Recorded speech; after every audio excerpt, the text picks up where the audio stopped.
Hello, how's it going, everyone? I hope all of you guys are doing great. Welcome to another stream. Here we are. Hopefully, all you guys are doing great. And you guys have been having a great day, especially these past two, these two days that we haven't been streaming. You guys, we're doing all right. So today we're gonna continue our playthrough of Pathfinder: Wrath of the Righteous. Really excited to see where it's going to go, the story and everything else. Man, this game is very long, but I'm having a lot of fun with it. I'm really enjoying it so far, and I hope you guys are enjoying it as well, either on the live stream or watching it on the VODs. So thank you so much, guys, for checking it out. I hope it has been fun for all you guys. And yeah, tomorrow. I'm gonna be a little bit busy earlier, but hopefully I can come back right in time for the stream. I should be able to, I think. But yeah, and hopefully we're gonna continue our playthrough of Dark Souls 3. I'm really enjoying it a lot. Now I did a poo-poo mistake in Dark Souls 3. I'll explain tomorrow to you guys what happened, if I still remember everything. But yeah, I'll explain to you guys. Yeah, I did a poo-poo mistake off stream on Dark Souls 3, but it's nothing too crazy, I think. And then I'll explain you guys there. But yeah, for now, we're gonna play Pathfinder: Wrath of the Righteous. Without further ado, I think we can jump into the game. I don't think there's much else to talk about, though. Yeah, let's go for it. Okay, let me just switch the category.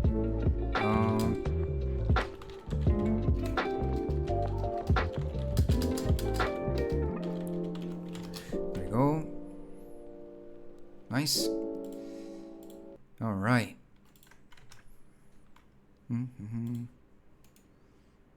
Now, hopefully everything is fine here and the audio is fine for you guys. All right. Let's go. Let's see where the game will take us.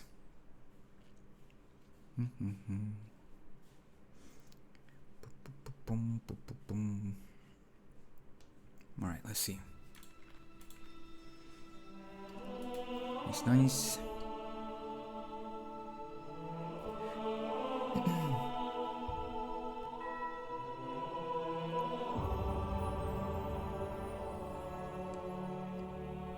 Okay. I wonder if we'll ever be able to completely finish this game. Cause man, it's so massive. I don't know. Hopefully I'll always have the time for streaming for you guys. For now, obviously, you guys have been seeing me pretty active here on streaming, but we don't know how things will go in the future, right? And how life will, what life will drop on us. So, but yeah, I hope I'll be able to finish the game for you guys, because it'd be a shame to kind of stop it in the middle of the playthrough, because it's a very long game. It's definitely a very, very long game. So yeah. All right, so this is where we left last time on stream. Let's see. This is braces of armor. Okay, let me just put some stuff here. All right.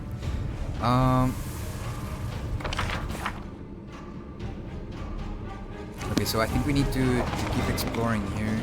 Oh, there we go. You're blinded by a sudden flash. It feels like giants are hammering on your temples, and a monstrous pain lashes your chest. Your wound has reopened at the worst possible moment, and is gushing blood. You sense the malevolent proximity of the abyss. You can almost touch the threat emanating from it, slowly, almost reluctantly. The wound closes, but the pain in your heightened awareness remains. The hull bears the trace of the huge Balor's anger. Some demons are laying on the floor, literally ground into bloody mess, while the rest are cowering against the walls. The blood is not confined to the ground either, but is splashed across the face of the kneeling Minago. It's not clear if it came from the pentagram on the Lilitu's forehead, or from a slash of the Balor's claw. Let me into the rift, Tarazand! We're all going to die here! Trying to fight back. It's madness! No one goes into the rift. You will fight, all of you, or else. The Balor unleashes a deafening roar, the eyes on his huge head filling with true madness. Let's see. I don't know if my voice is the greatest today, guys, so I think I'm gonna take it a little bit easier on doing the voices of the characters and stuff. Just for today or something, or maybe if I feel a little bit better later, afterwards, in regards to my voice or something, I'll I'll do more. Let's see. I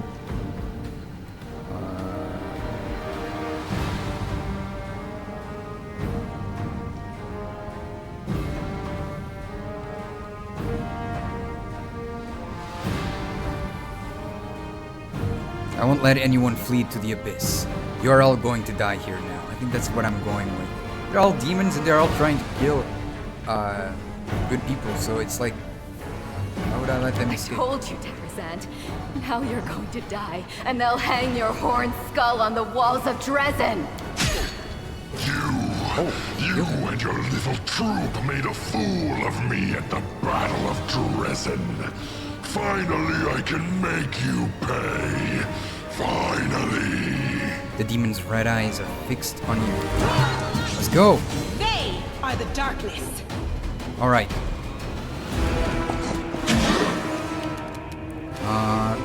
Oh man, I forgot to buff. Oh, shout out to Mike Pike for giving me a little spreadsheet of like what are the best buffs for my party and stuff like that. I did take a look at them, and I tried to memorize some of them. So we'll see if we'll end up using them. But knowing my memory, how terrible it is, I don't know. I hope I won't forget it. But we'll see. We'll see. All right.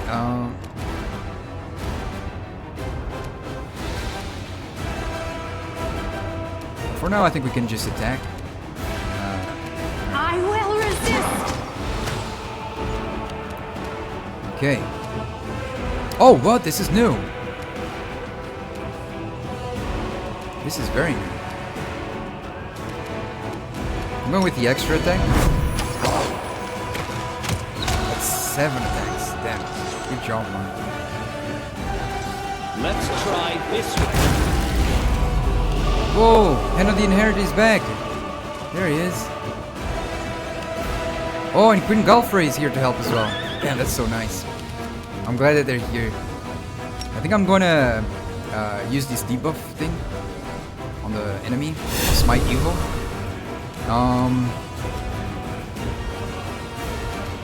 I don't think we need to buff a lot here actually, because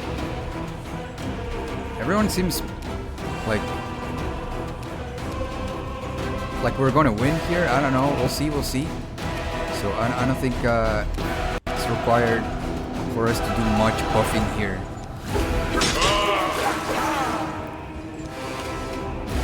Okay. I'm going here. Oh, there's not enough. What about that? Not enough speed.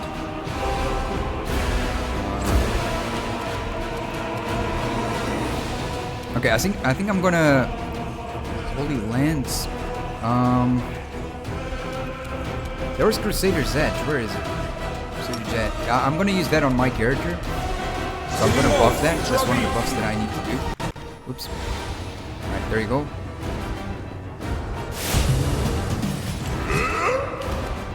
Okay, I think this is good here. Nice, that was a good shot. You've crossed the wrong mongrel. Alright, let's go. Nice. That was good. Rifts are usually chaotic and unstable. That's why I've been plagued by one question. How could demons have created a stable, permanent passage from the abyss here in the Worldwound? And as I stare into the flames of the rift itself, the answer still eludes me. What is the secret to this canker festering at the very heart of our world? How can we heal it? My friends and comrades, the time has come for us to discuss something of the utmost importance. It is here, on the threshold of the abyss, that I must announce an important decision before you all. But first, we shall talk about you, Commander. About how well you have discharged the duties I entrusted to you. Oh no, I'm sorry. Because like I left them, right, by accident. My righteous sister in faith, must these discussions take place now at such a moment? The enemy is watchful, and its forces are great. Oh, man. That is what we must turn our attention She's to, gonna be angry not at me. scrutinizing our fellow crusaders. In the 100 years that this war has lasted, not a day has gone by when I haven't thought about how we can win it. That is precisely why we cannot delay the conversation any longer. You have my full attention. I know I messed up. I didn't hear the ringing or what it was. What was it called? The bell. I thought it was like, if it played, it was I got confused with soundtrack, so I did. Your forbearance is most appreciated. Oh, hello, Mike. How's it going? Welcome in. Welcome in. I hope you're doing really well. Commander's absolute priority is leading the Crusader armies. And I cannot help but notice that you have handled this part of your responsibilities well. I cannot but notice your strange choice of companions. The good gods teach us to seek the light even in the darkest so it's soul, something different. and to believe in redemption. But it is one thing to believe in the good intentions of a murderous succubus, and, for example, send her to a temple of Desna to be cared for by experienced priests. But it is another matter entirely to take the demon with you to the front lines, where one well-timed stab in the back could put a tragic end to our entire Crusader cause. It is unthinkably reckless. With all due respect, my lady, Arushale has proven herself to be a faithful and reliable comrade. She has fought bravely for us, and we both want to see the demons defeated. Is there any reason to reproach the commander for accepting her into our party? You can find reasons aplenty in any Mendevian cemetery, Sealer. Each one is full of the graves of those who were deceived by demons. Yeah, I'm gonna say the first one. I think the first one makes complete sense to me. I don't need any proof of her loyalty. I see the light in her soul, and I know that she truly wants to change. This would sound like mere bravado from anyone else. But you are closer to the light than most of my comrades. You might actually be able to see the light in others. Thank you. I can't believe you really said that. You ignored the signal of the horn, telling you to return There to it the is. Fane's I'm so entrance sorry. and help our allies with the defense. This was both an ethical and a tactical failure. Yeah, I I understand. also wish to mention what you did with Iomede's banner, the Sword of Valor. This sacred relic, handed to you to defend the city against the demons, has become a reflection of you. I do not know how you managed to distort its features, but I cannot overlook it. I only pray that Iomede will forgive us all for this most improper treatment of her relic. Well, that is all I wish to say. And now, I'm sorry. to summarize, you can think my assessment is empty fault-finding, but I am responsible for the entire crusade, for Mendev, and for the future of those who have encountered or will encounter the evil of the Worldwound. I do not have the luxury of making a single mistake. That is why I am forced to remove you from the command of the Fifth Crusade. I did not expect this.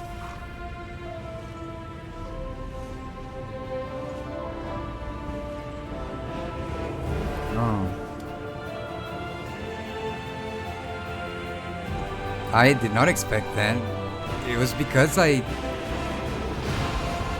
Okay, well... I mean, I understand the first one, but, she's the queen, right? I mean, I can't really argue with her. She's the queen, right? well, you granted me this title and you have the right to take it, so... This is why I always take payment up front. The customers become very shifty when everything is done. I deeply respect the desire to bring discipline to the Crusades, but not all the accusations you leveled at the commander are guided by that desire. My righteous sister, you are entitled to make such a decision, but please reconsider whether this is the right one. He is not just the Crusade commander. He is our hope. Our only hope. Our only hope is he? I see you do not value me or the other heroes of the everyone Crusade else very here highly, is my very... righteous brother and comrade. Everyone else here is doing well, so it's not just me. Let me continue. Do not take your demotion as a punishment. I have in many respects been forced to take this step. As we all know, the demons have created a new weapon, Nihindrian crystals, which provide them with truly mythical powers. We managed to remove the threat temporarily, but not eliminate its source. Nihindrian crystals were brought here to Golarion through this rift. I shall do everything to ensure this route is blocked from now on. I shall destroy all the paths from the Midnight Fane to Dresden, blocking the passages with rocks if I have to, so that demons passing through this indestructible rift cannot descend upon the city. This is a forced measure. I am doing this for the safety of Dresden. But this won't solve the problem. We should... No, we must track the demon's path and settle this issue once and for all. And that means venturing into the abyss. No one but you, with your unique power, can handle this task. Wait. That is why I shall take over the command of the Crusader armies, and you will journey forth on this great mission. That sounds kind of mean, no? Like, what the heck? Oh, yeah. So you didn't really, you know, came for help when we, you know, soared the trumpet, even though everything was fine and it wasn't really necessary, but like, so I'm gonna demote you because of that after everything you and your party did, and send you into the abyss to kill yourself because, you know, you are definitely not our only hope, but for this mission in particular, you are definitely our only hope. I don't get it, like, she's like, is he? But now it's like, oh yeah, but yeah, you're the only one who can go there. What the heck? Part of me is like, I wonder if Queen Galfrey is not Queen Galfrey, but some disguised demon that is just doing this to... No, imagine. No, it can't be. No, I'm joking. Imagine if she was, though. Or she's trying to get rid of you, possibly, so... Yeah, probably. Because they can shapeshift, right? So... It wouldn't be surprising if she got captured or something and this is a different one. It's not the actual Queen Galfrey. She's locked up somewhere or something. Let's see.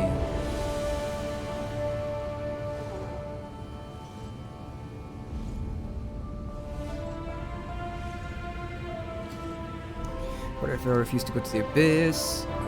If you destroy the Fane and its exit, how will I return to Golarion? In the Lexicon of Paradox, Kirill Vorlash's book, it says that there are 5 such rifts within the border of the Worldwound, so blocking the exit from the Fane only deprive the demons of one of their 5 routes here. True, until the problem of the Nihindrian crystal is solved, we won't be able to win. I'm going to the abyss. There's no other choice, I'll go.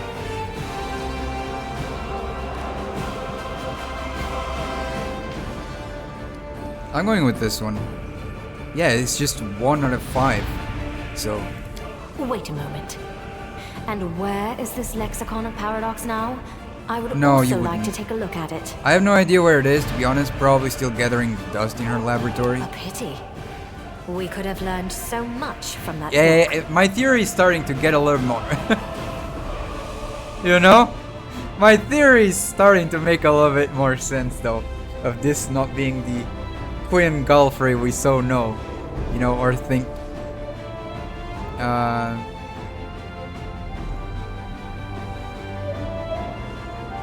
If you destroy the Fane and its exit, how will I return to Golarion? Don't worry about that. I will go with you, and I know the secrets of traveling between planes. I have also been to the Abyss before, and I have fought the beasts that dwell there. My sword and my experience will help you on this mission. We saw Ryulu take a visage of Yanyo as well. Yeah, I think it happened before, yeah.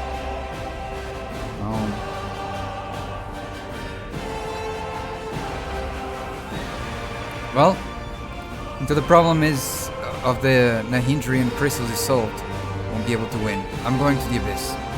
We will go to the Abyss side by side, champion, and Dresden will greet us with I can't really, jubilation like, on the day of our return. I can't really argue with the Queen, though. Despite, even if she's the... I mean, what I'm saying about her not being who we think it is, it's just a theory, to be honest. It could be just that that's her personal decision, even though I don't know, it's just weird that she would just come to this conclusion based on one single mistake. So it's extremely punishing for no absolute, like, it's not even that fair, but I mean, I don't want to take my chances and, like, you know, but I don't think that that's, I don't know, like, what if she's actually the queen, and, you know, there are more chances that she probably will be, and, you know, and I'm just arguing with a queen, you know, you don't want to take that kind of chance, so yeah, we'll go to the Abyss service. Wish me luck as well. Until next we meet. The queen's eyes dart away and her knuckles turn white as she grips her hilt. Fortunately, it's not unexplained. We'll learn what transpired here later. Oh! Okay. It's not meant to be a plot hole. No, no worries, no worries. I never said it was a plot hole or anything.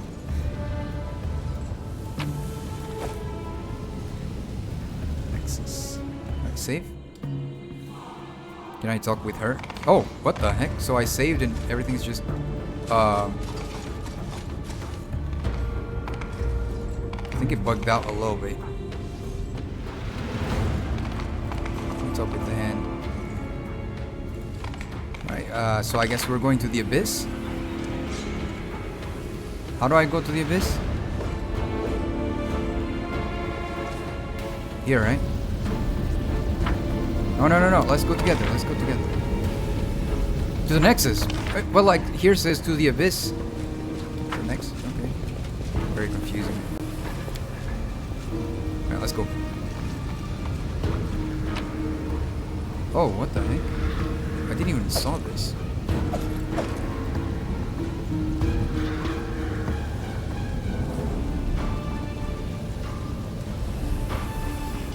I don't think there's anything else worth taking here. Oh, there is actually.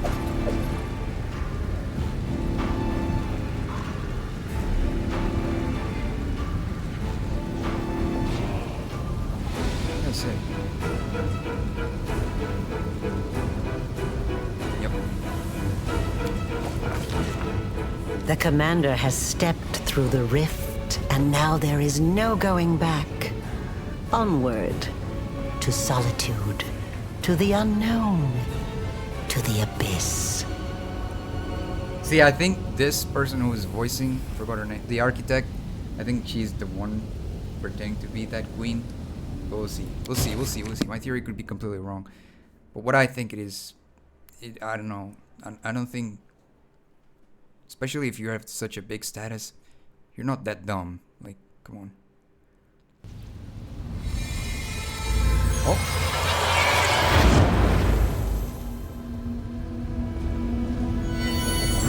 What did we just... Oh. I finished it? Oh, nice. Well done. Damn, you finished it really quickly. Or maybe it's just because I don't stream like every single day or something. This game. I want to discuss. Oh, I messed up on some missions. Well, rip. Champion, how extraordinary. I sense a surge in the power within you the moment you boldly stepped forth into the rift. I was there, following you into the abyss, but it was as though I suddenly found myself in the blessed expanses of the upper planes. The angel turns his head and surveys the bleak landscape that has revealed to you. His movements are growing tense, and even the soft golden glow that usually emanates from him is fading. So, that's where this rift leads, to the realm of the most cunning of all the demon lords. This location is familiar to me. That fact brings me neither joy nor consolation. The abyss lies at the very bottom of the multiverse. Where is this, Marvel? Where the life-giving rays of the sun never reach. You feel how far Sarenrae is from you right now, and how disgusted she would be by everything that surrounds you. Or if you only could shatter this plane with a single strike of her sacred scimitar, and then cleanse what remains with your holy fire. Oh, is this because I am from? Is this because my deity is Sarenrae? So if it was a different deity, it would change this dialogue. That's pretty sick. Sacred scimitar. Arushale's voice drops to a whisper. The abyss. I swear I would never come back. Everything here dredges up old memories. Everything here just screams, this is your true home. My cursed and benighted home. Ember says, home is the place where you will feel safe. The place you love and feel comfortable in. Our party is your true home, and the abyss is just a place. A sad smile lifts the corners of the succubus's lips. You're right. This is just a place. A dark and evil place. No more than that. I've already broken away from here once, and I can do it again.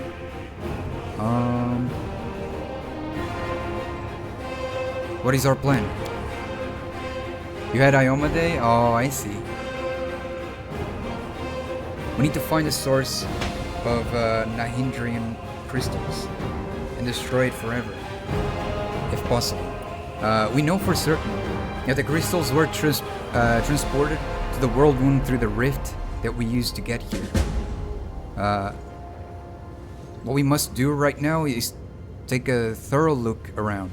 We need to understand what this place is and what they were doing with the crystals here. Whether they were creating them or mining them or bringing them here from elsewhere. I would also like to know who was in charge of the demons on this side of the rift. There still may be traces here, or even some documents or witnesses.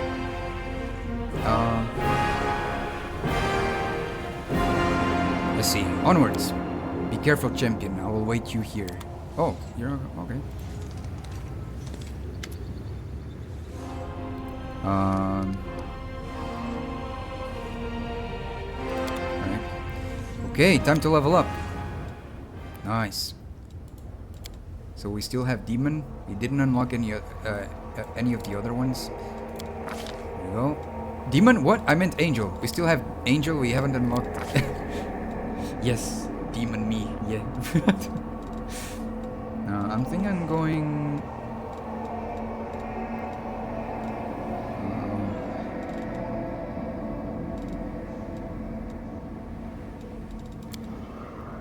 Oh damn.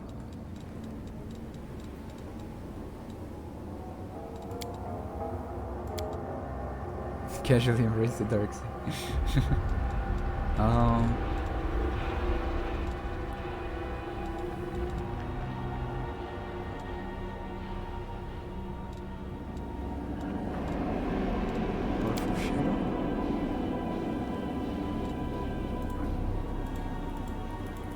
I don't think I have anything in regards to shadows, so thundering blow.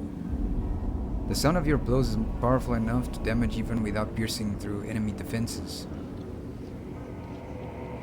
Oh, it's sonic damage, okay. Unstoppable. Your inner fortitude is so strong that it lets you overcome the most debilitating conditions.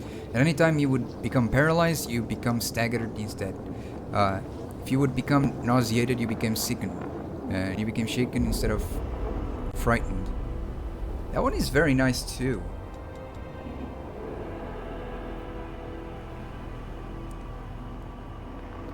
And this one is pretty nice too. 3 times per day you automatically dispel any effects that make you frightened, dazed, sickened, shaken. Yeah, all these whenever you become affected by any of those. Yeah.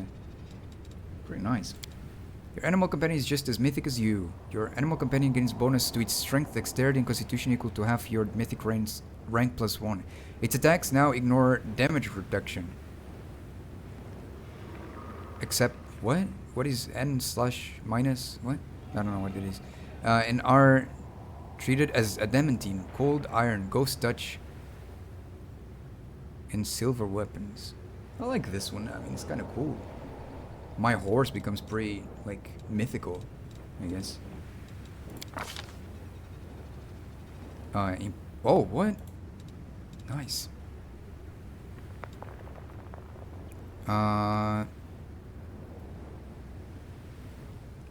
Blinding light. An enemy that attacks the angel first time in a round must pass a fortitude saving throw.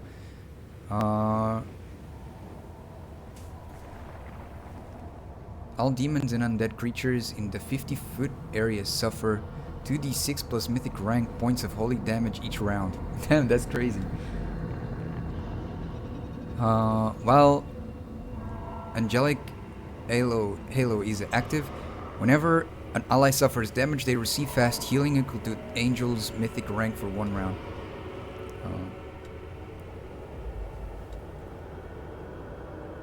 No. No.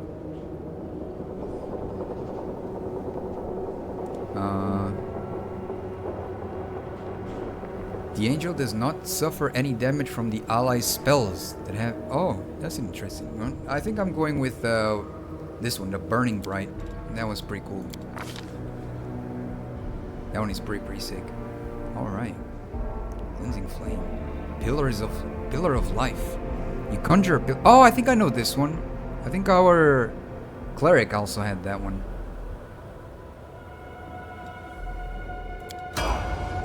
Sick. We will win this war. Let's check the other ones. What they go for. To be honest, I kind of like going for automatic for this because it means like this is what they as a character would pick. I know it's less like what do you describe, like less like what is the word for it, like it's less customizable, I guess, or probably less like less powerful or something, but I like to think it as it's part of who they are. Like they are the ones picking those things. Like they want those abilities, so they pick it. So I like the automatic thing. You learn less about the system this way. Well, I don't really mind, to be honest. I think it's, I prefer it this way. But it's like you see, it's like their decision as well. So I kind of like it. Even if I knew about every single thing and how to make every single character OP. Even if I had that knowledge, I would still prefer to do it like this because it's like their decisions. So I prefer it automatic that way because it's what they are deciding to do. Even if it's not the best choice, it's their decision. You need to be max, yeah. Plus, yeah, it's one of those games where you don't really need to do that like that. So it's not something crazy like that. Menace of Death. Whenever someone dies within a 10-foot radius from the wearer of this amulet of natural armor plus 3, the wearer gets the effect of the haste spell for 2d3 rounds. This effect is renewed each time someone dies. After this wears off, the wearer cannot make any weapon or unarmed attacks.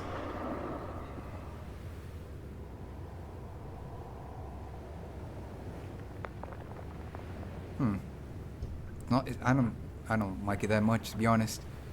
Rupturing Storm. What a crazy one. Let me see what it looks like, though. I'm curious. Whoa, look at the design of that. Damn, that's crazy, that design.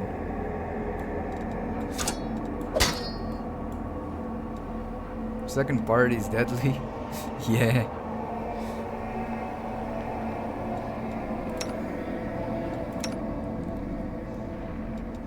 That scimitar looks pretty nice. I kind of like it.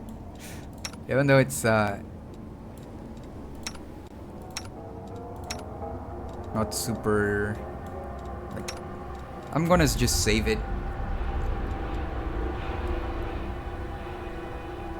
Okay.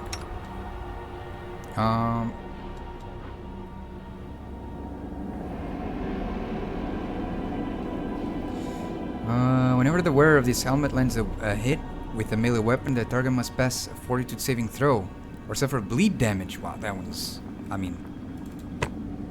Damn, that one seems pretty damn powerful, not gonna lie. That equals to the wearer's strength modifier. This bleed does not stack with itself, but stacks with bleed effects from other sources. That seems pretty damn good, not gonna lie. Seems really good. Mithril spear... No, speed... Mithril spear. Speed scimitar.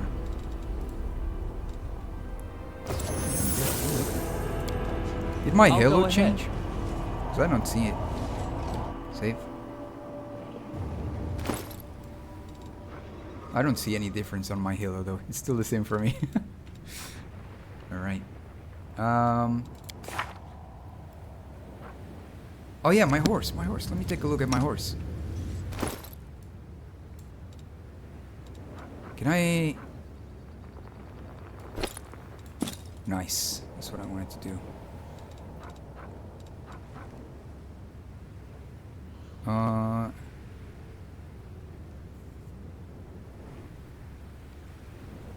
Blood scent. They don't have rage, right? He doesn't have rage. Why have... And the rage effect. I don't even have rage on my character. Why am I using that? There we go.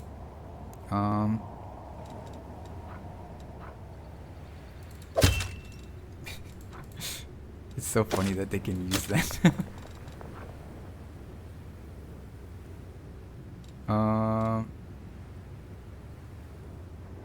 To be honest, I don't think there's anything else here. Oh, wait, no. Not for now. We can use it here. For the time being.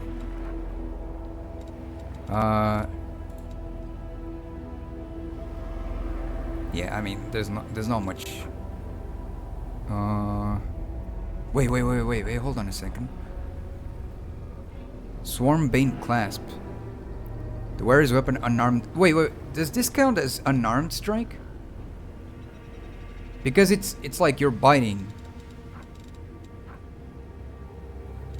Wait, no, it's finesse. It's finesse wielding. It's finesse, not unarmed, yeah.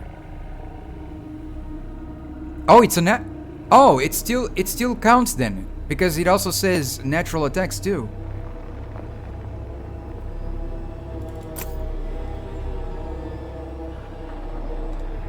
So it still counts. I think this one's a good one then. Deal full damage to swarms regardless of the swarm's immunity to weapon damage. Where is damaged by a swarm, they automatically succeed on their saving throw against the swarm. That one is kinda nice. Oh, but this one is also nice. Because it's also like to natural weapons. I'm going with this one because it's just swarm, right? So it's not like it would always... Oh,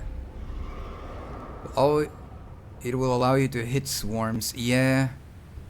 It's not like they always show up, right? So it's very niche monster. They're annoying, but it's not like they always show up. I'm still gonna keep it here if in case. But I think this one is nice because it's still giving me points to attack damage with natural weapons as well. So I think that's really good for now.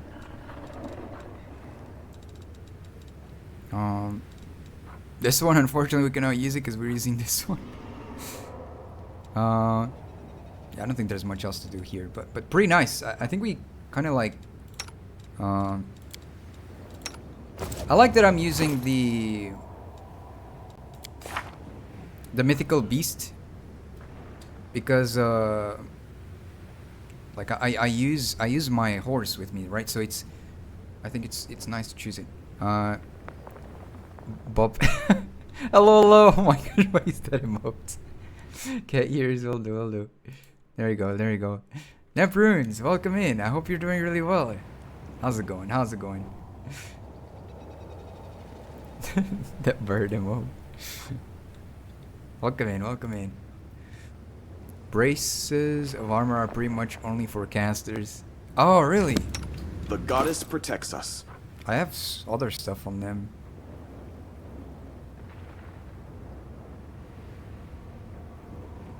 Yeah, I think I'm gonna use it on this guy. This is very specific. I'm gonna use it here. No, the thing is, like, because he's already using something else.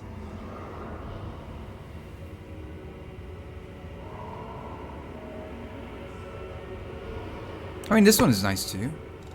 I'm gonna use it here for now. Broke up with boyfriend a few days ago, but I'm glad I did.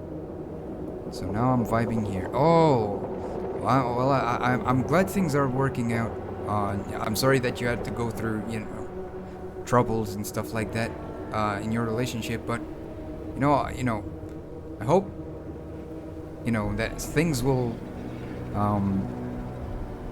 be much better from now on for you, and I'm, you know, that I hope that you'll be able to have a much brighter life now, you know? Try to focus on yourself, though. Try to focus on, you know, learning more and stuff like that, and yeah, you got this. I mean, I'm no sage to tell you what to do, obviously, but and it's not even like you asked for any advice on anything, to be honest. I'm just sharing, you know, stuff that I would like to know if it was me. So just you got this, though. You got this. I hope you know, life smiles more for you. And I'm glad you're in a better place now, you know, despite that. Sorry, casters without armor. Oh, I see. Such as Ember. Oh wait, what? Ember? Oh yeah, you're right. No, but Ember already has a better one. Oh my gosh, +5. There you go. Don't worry. I see. I think I'm gonna put this here and this here. There you go. Alright. Okay. Save. Let's see what we can find in this place. The stones at the entrance to these gates look worn, so there is no doubt that they saw frequent use. Okay. Here's the same thing. This once used to be a working portal, it seems, but now the gates are inactive and lifeless. Radiant is so shiny. Yeah, I really like it. I know the way. I need to, if I level up next time, if I don't remember, let me remind me, guys, to pick up mythical longsword. What is it called? I have it here somewhere. Oh, proficiency, weapon proficiency, not mythical. Sorry, ignore me. Weapon proficiency in. Wait, what? No, I already got it. Wait, I'm an idiot. Never mind. No, wait, this is longbow, not longsword. Oh my gosh, I don't know how to read. Yeah. Tell me to pick up longsword weapon proficiency, because I only have bastard sword, so I can be using both the bastard sword and the longsword, so I don't forget it. Try to remember. No worries, I appreciate it. Follow my lead. A portal. Wait. Okay. So this is for the abyss. Okay. Is there anything else here? No, I'm curious. Okay, there's nothing here.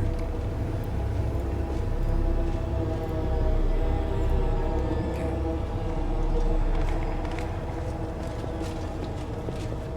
Right, save. What is this? To the caves. Alright. What happens if I go to the caves?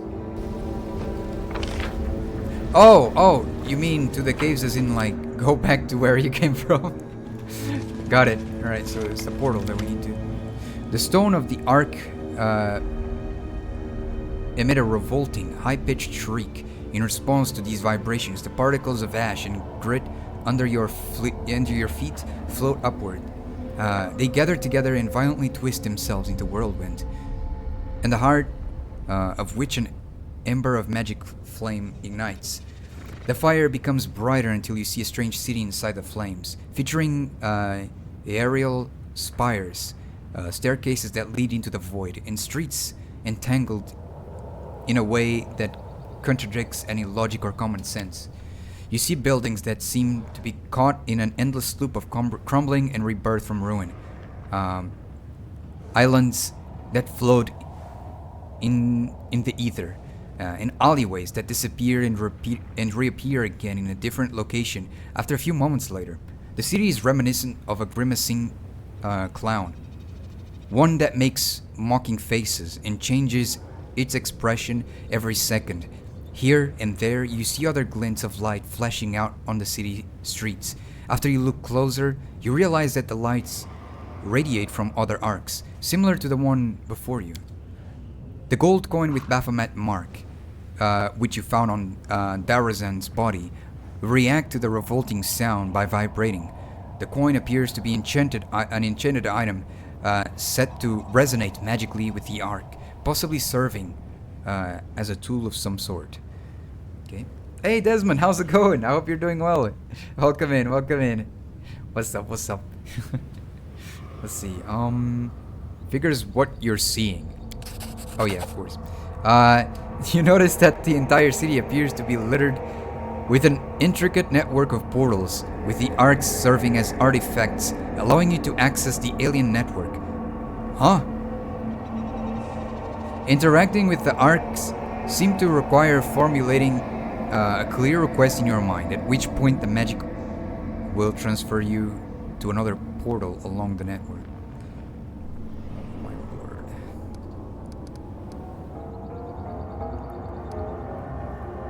Determine the arc's origin.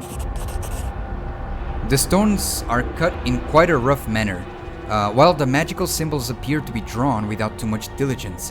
It's quite unlikely that the architect of such an intricate network would have demonstrated such a lack of finesse.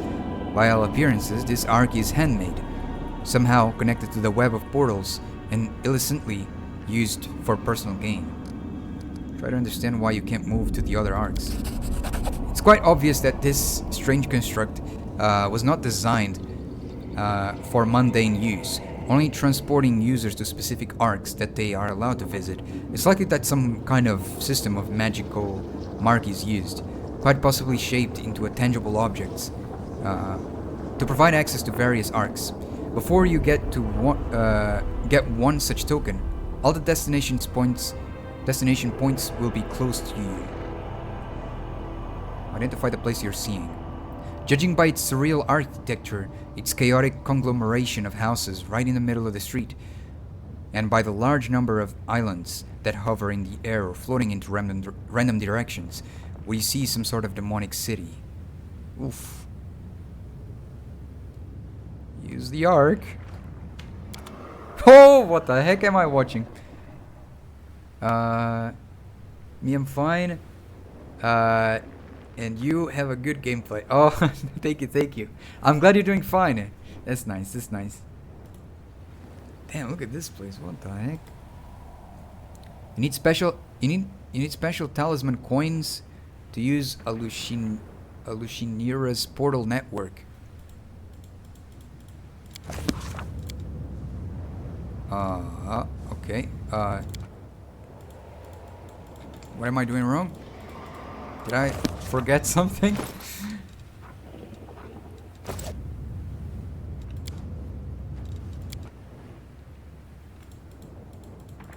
Did I forget something?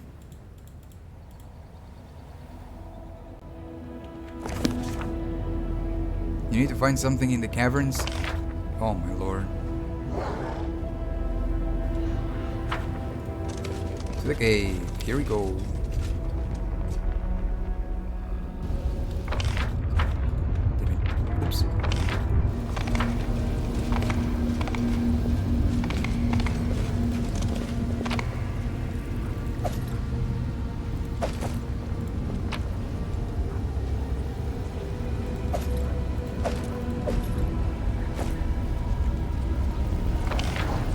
every item should show up as soon as I get out, no? Okay, there's nothing here. I don't believe you have to go back to the Midnight Fane. Oh.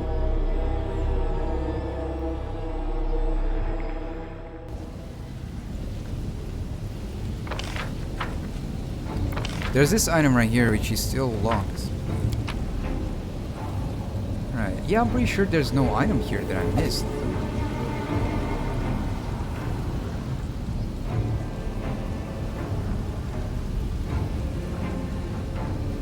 This is not it. This is just for merchants.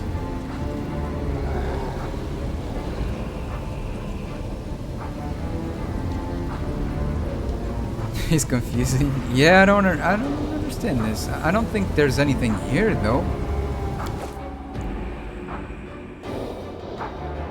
You haven't missed it. Oh! Well. That is not far. Okay, let's go up here. Wait, I haven't been up here? I'm an idiot. I thought I was up here. Though it seems incredible that the formed succubus's body still contains a flicker of life.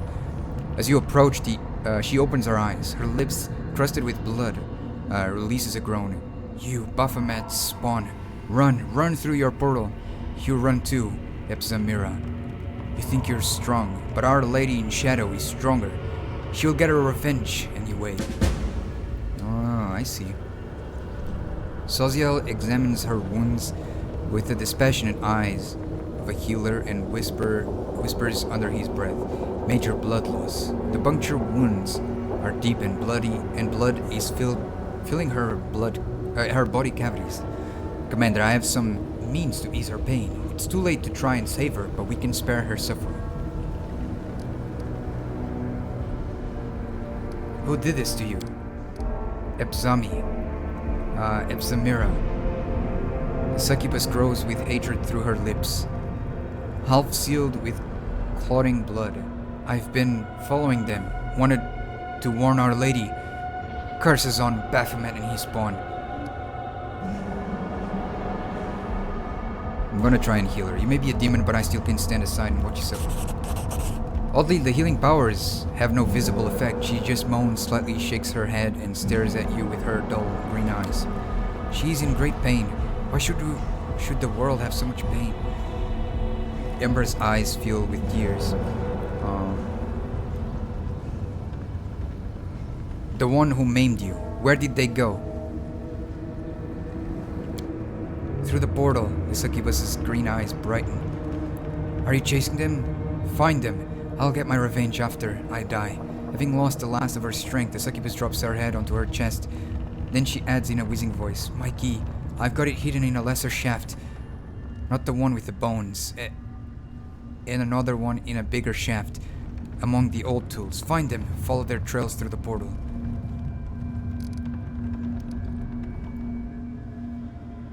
Help her go painlessly, Soziel. A small bottle appears in his hands. He gives the succubus just a small drop from it, but her eyes immediately close, and her breathing slows and finally ceases. Oh, the cleric looks at the demon's body with sadness, as if it's not a reviled enemy lying at his feet. I just wasn't sure it would work.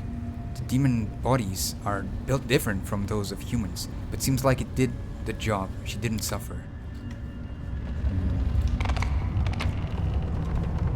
Okay, take this and this.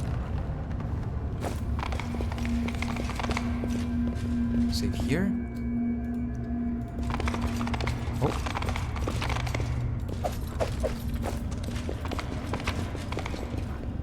Elven notes.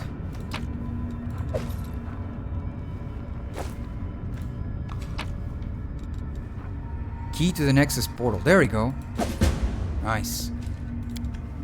The mine shaft descends to an incredible depth, and they are repleted. No, wait, what? And there are depleted veins and empty ducts as far as the eyes can see.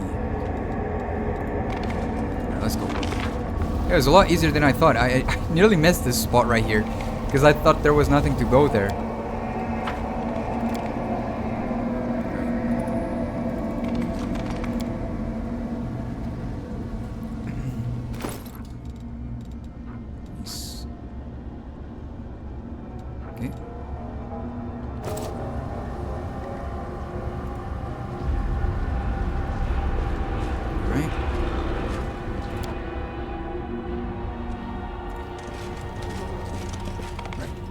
Now we can save here. And let's continue forward. Huh? Wait, what? Wait.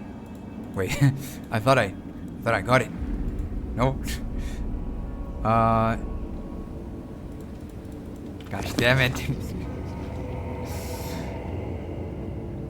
Can't take slide. Oh, I'm glad you enjoyed. I'm gonna talk with the Henne inheritor.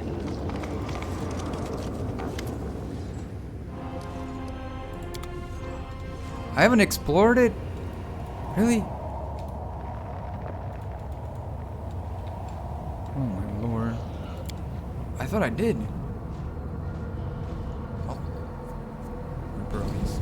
Let me just quickly. There we go. Oh my gosh, there's more. I'm an idiot. There was more down here.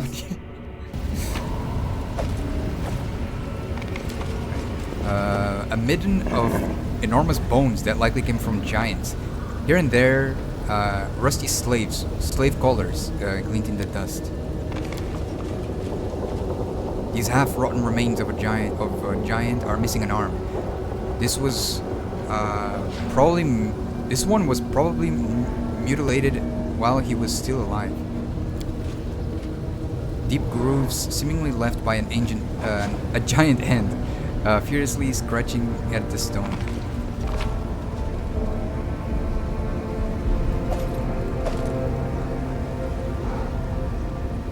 Okay. Follow my lead. Save here.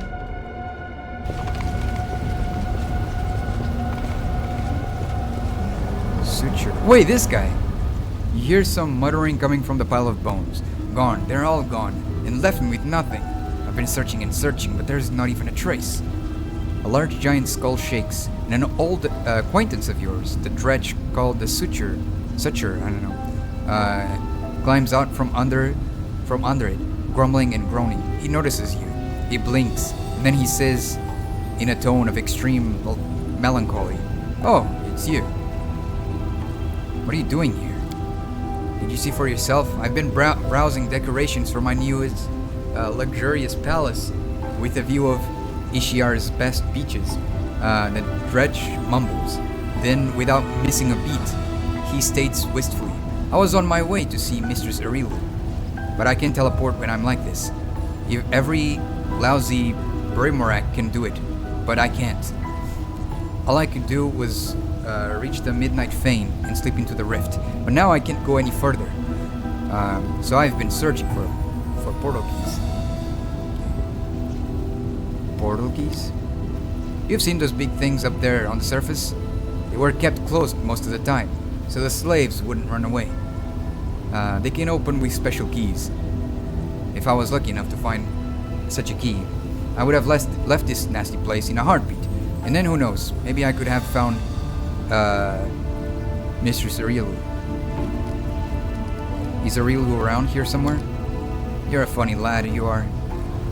The demon grunts. My mistress, she's like the wind. One moment she's here and the next she's gone. But she loves coming to Alush, to the abyss. I would have found her by now if I could get out of here. What is this place? It's a little burrow dug by Baphomet's rat in the mansion of the illustrious Lady Nocticula. The Suture grimaces. A former burrow, that is. Once I visited this place with my mistress, Arilu, on business. This place was abuzz with life. The slaves were working. The slave drivers were tormenting them. And Ebsamira was choking the life out of both. You know her, don't you? Nasty horn-headed Nephilim. And Baphomet's daughter to boot. Now there's no one here. As soon as I saw you, I knew right away why they all fled. Where these bones came from? They belong to the giants who used to work in the mines. You don't think Baphomet's minions dug the rock with their own hands, do you? This mine was depleted first, so they covered it into a dump. Every time an enslaved giant died, they dumped the carcass here. I'm here to find the source of Nahindrian crystals. Do you know anything about that? Well, you just found one. Good for you. Suture sweeps C's arm in a wide circle. This is mine, This is the mine where they used to dig the crystals. But it was long ago. They depleted it, and they left.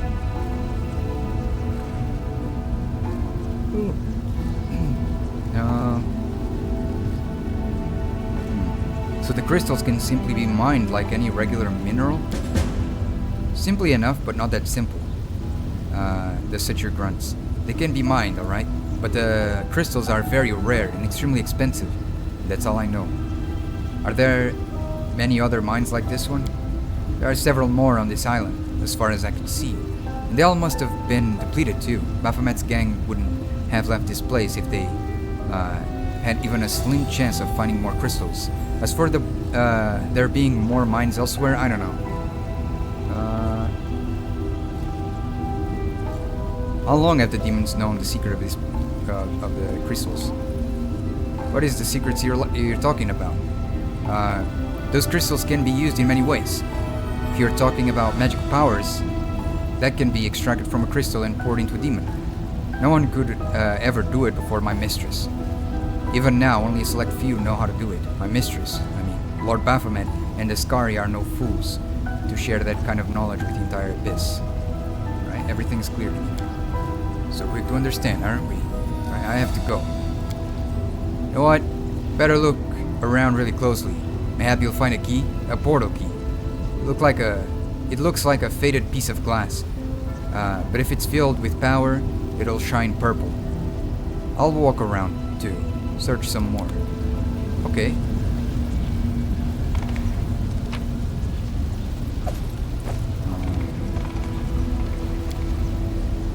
The giant's bones look like they have been gnawed on. Okay, save here.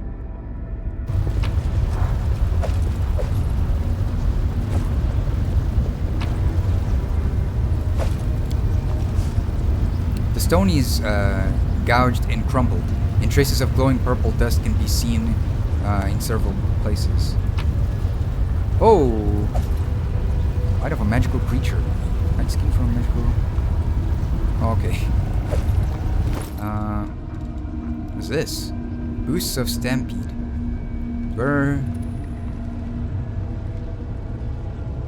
The wearer of these boots adds their rank in athletic skill as a bonus to the damage roll on a successful charge attack. Oh, that's interesting. That's pretty cool.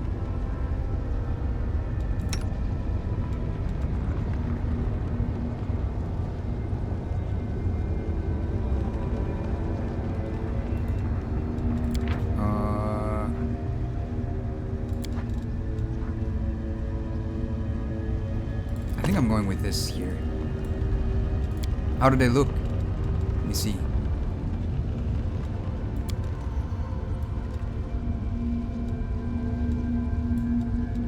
Okay. Right. Yeah, I'm just gonna put that here. They look nice on her. But I still prefer the full plate armor look. This to do with common maneuvers, trips, disarms, etc. Oh, I see. Right, save.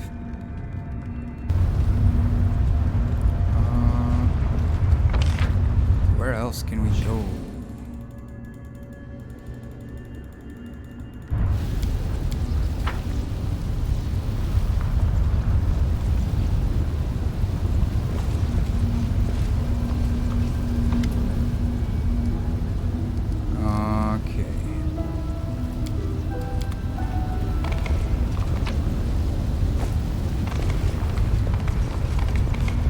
Very lucky finding stuff here.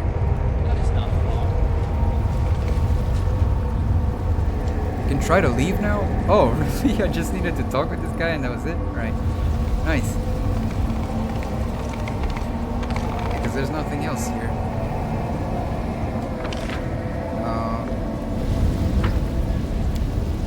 Alright. I'll go ahead.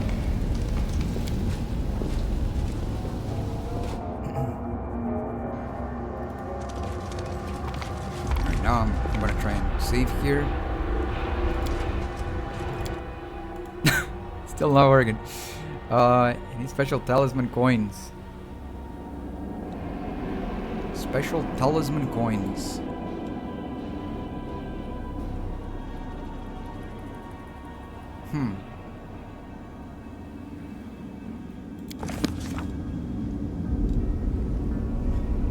Hey Kia, how's it going?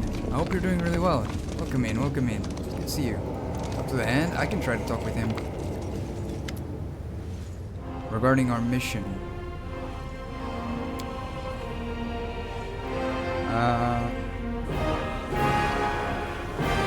I know the name of the person who is in charge of the mines. Ebsamira. Ebsamira herself. Anger rings in the hand of the inheritor's voice. I know her. She's an old and dangerous adversary. A Nephilim, a spawn of Baphomet himself. Yes, now I see it.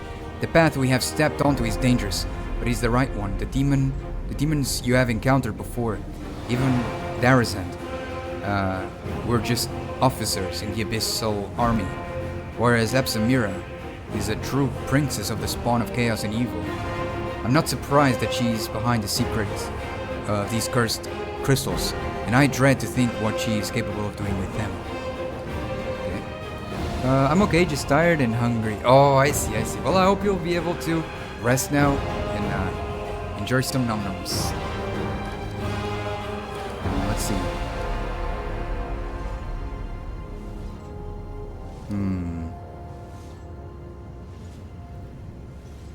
A dying succubus told me about the conflict between Nocticulus and Baphomet's servants.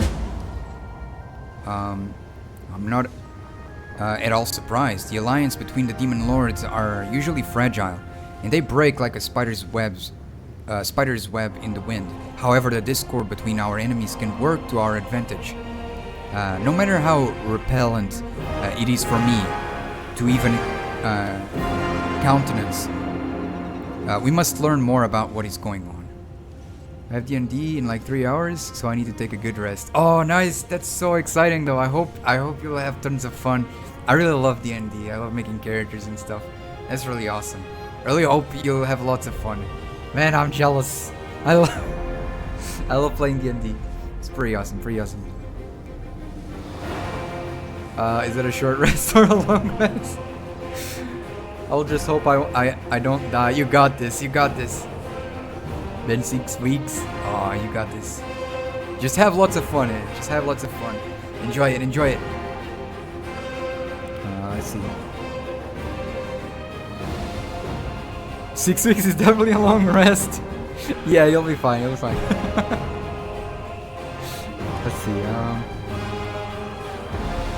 Let's leave. I have reasons to believe that the Nahindrian crystals were mined right here in these mines. The angel flexes his wings. So the source of our troubles, these powerful crystals, can be mined from the soil of the abyss as if they were just ordinary minerals. I was convinced that the secret of their origin must be more complicated and nefarious, but this new knowledge terrifies me. There are half a dozen mines in the vicinity, and those mines are huge. The largest was abandoned just recently, it seems. How many crystals did the demons manage to mine? How many monsters with mythical powers did they manage to create? I must find out. Oh, you're playing an Eladrin? Paladin.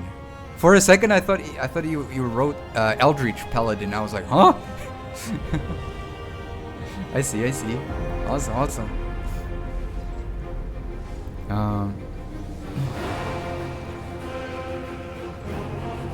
Let's see. What if I try to use my powers to open those old portals? Alas, that is unlikely to work.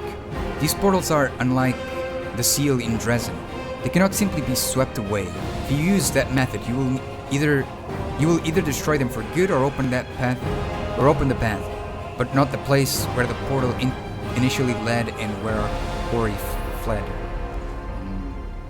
I've got a key to the portal that the demons who mined the crystal apparently used to leave this place. Oh, nice. Let me take a look at it. The angel examines the flat piece of clotted crystal.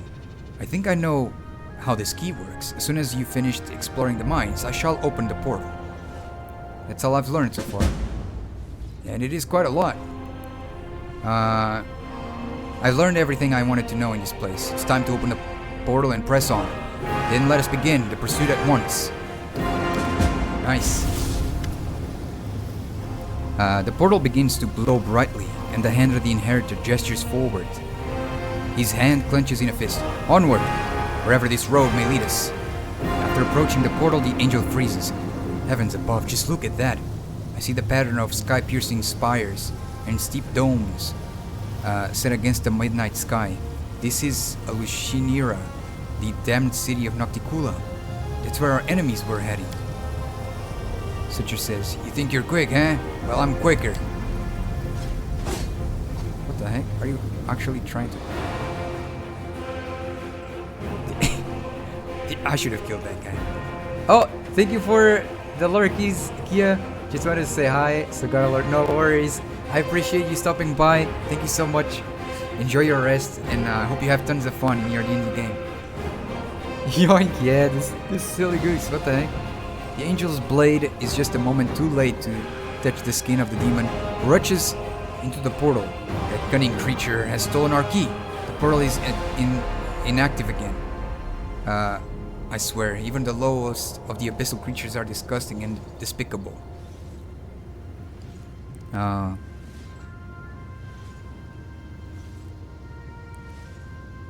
This portal leads to Alushinir. What could this mean?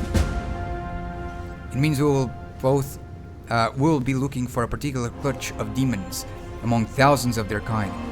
Alushinira is a real demonic metropolis. It's huge and macabre. It is a little safer, or rather, a little less dangerous than the other corners of the abyss. Lady Nocticula loves having visitors, including those from other planes, and she does not like it if her guests are dying every day in her city. But if it happens quietly and without too much attention, her black heart won't even skip a beat. We must be twice, even thrice, as careful in this nest of sin. Will we have to move onward altogether? I do not think that will be necessary. We need an outpost in the abyss. It will be best if we built it right here, far from large demonic settlements, and close to an active portal that will allow us to return here at any time. All your companions that are currently unoccupied should take care of guarding and setting up a camp. Alright, I've got a second key. The demon's blood cannot stop us, but we still haven't had much success in countering them. That is why we must take haste and move onwards. Right.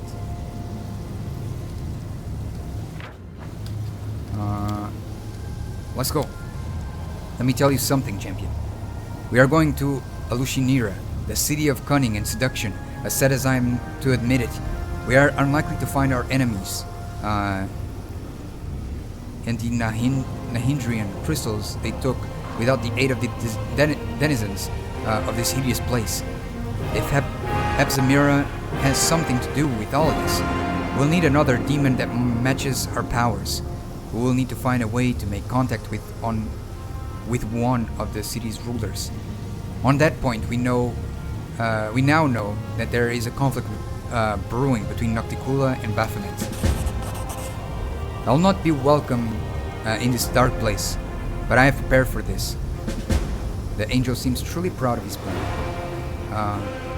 I will cast a spell on myself, so that not a single denizen on this place, whose soul is devoted to evil, will be able to see or hear me. Invisible, I will follow you and protect you from all dangers and temptations of this place as best as I can, and the demons will be unaware of my presence. Now let us go, by the light and the sword. Let's go. I'm gonna drink some water here. New area.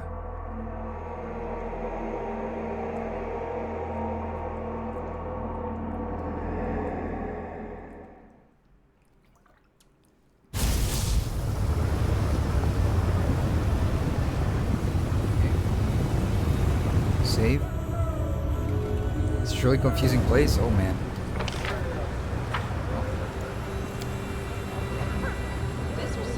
Judging by the surroundings, these are the slums of Lushinira, Nocticula capital city, the abode of beggars and vagabonds.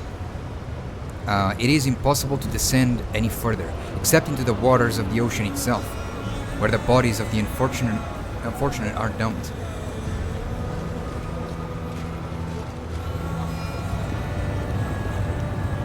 Look, another mortal. You can't swing a dead cat without hitting one of Alushinira's guests nowadays. Merchants, travelers, demonologists, every kind of filth. Right, I'll just strutting around, gawking. One of these approached me the other day and asked, "I'm sorry, I'm lost. Can you please show me the way back to the middle city?"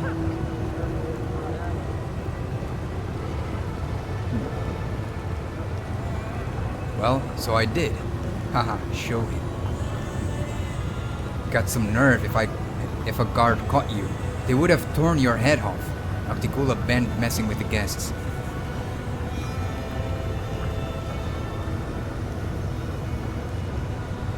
I was discreet. Brought him to a nice and cozy back street where no one could hear his screams. Oh my lord.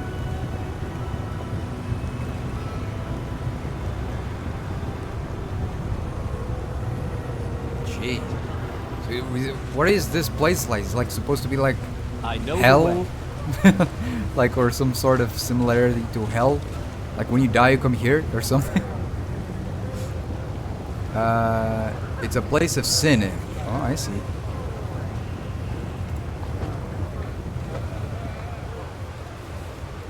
This is evil, chaotic. Also, there's no rules, you mean?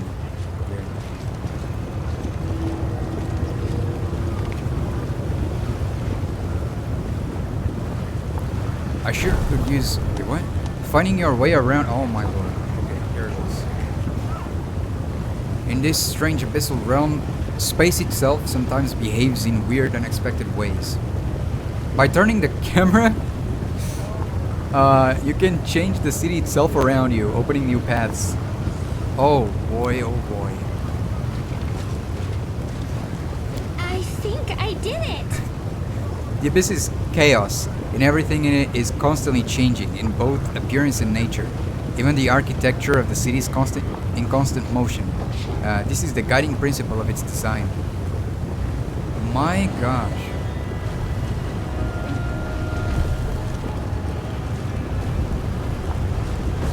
Well, I keep spinning and it's... Oh, there you go.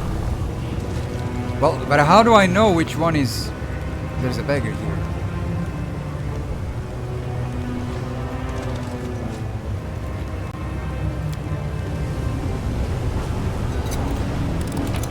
Here. How do I know which one's turn and not? These guys are just fighting each other. As it should be.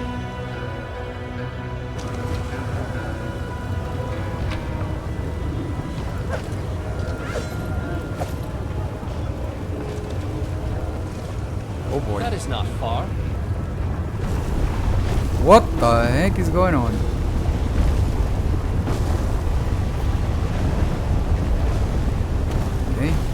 My lord, I'm not gonna get used to this.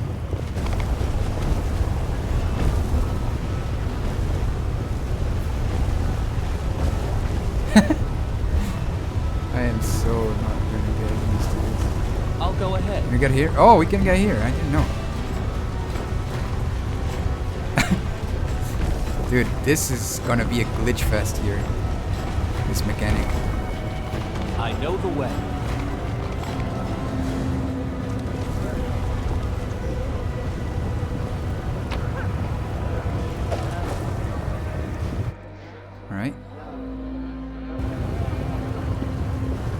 Could get here at it, apparently.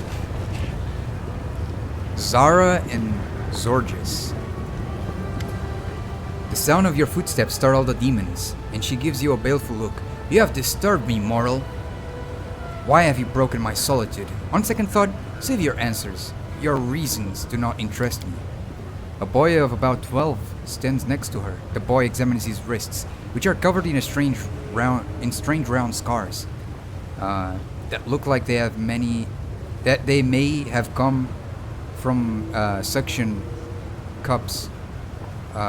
His inflamed skin, burning eyes, and general appearance suggest that demon blood runs through his veins. He lifts his gaze and gives you a long, sad look. Who is this boy? The demon gives an arrogant snort. He is my son, the best of my offsprings. He is helpful and obedient, which is the only reason I can condescend to take care of this wretched creature. Are you alright, kid? The boy flinches as you speak to him. He looks at you with amazement, perhaps even fear. Then his eyes dart to the demon. Mother, may I speak to him? The demon's voice holds suspicious and anger. Don't speak to the boy.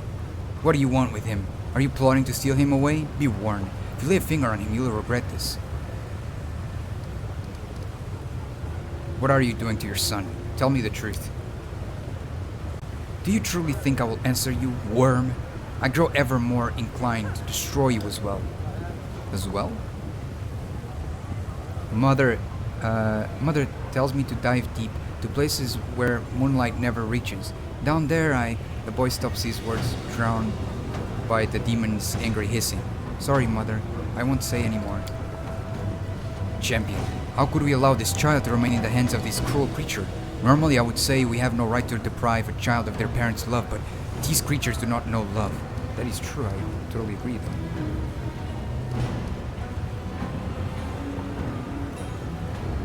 What would you want for yourself? Shorgus, or Zorgus, I don't know. What would I want? In the depths, nobody knows this word, want. And I wasn't taught it on the surface either. I know how to obey, dive, be quiet, but I don't know how to want. What can I want? Stop addressing my property, worm, or I'll pour the waters of Ishiar down your throat and let the ocean's tiny mollusks devour you from the inside and turn you into their shell.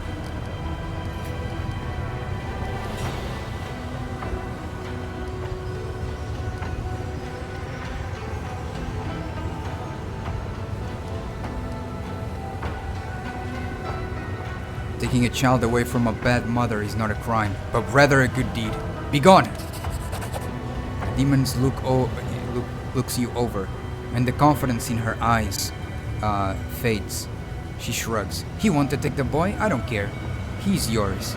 I won't fight over a trifle like the life of some mortal spawn, especially since it's nearly exhausted its usefulness. Take him and do as you want with him. My gosh, I want to hug him. The boy you saved from his wicked mother gives you a look that is both sad and mature beyond his years. I sense a certain darkness within this young youth, hiding deep inside, yet he himself is not evil. His soul is pure and kind, as a child's soul should be. The boy is silent and focused, as if he too heard the voice of the hand, and he suddenly responds, does this spirit speak the truth? Is there really darkness inside me? But how can I carry evil in me, yet not to be evil? His gaze pierces you, as if he wants to say something else, but reconsiders the last moment. Ember gives the boy a broad smile. It's alright to be different. I'm different too. The commander has lots of odd friends. Do you want to be friends? He shrugs slightly. I think so. I don't know how, but I'll try. What do I need to do? Nothing. We are now friends. You don't have to do anything to be friends. You just have to want to be friends.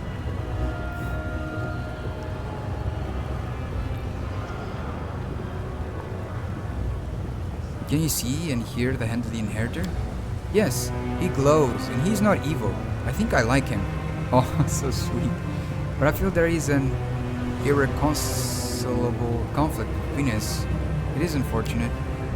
So this child can hear and see me. He's not evil, nor is he a sorcerer or a mage, or a wizard.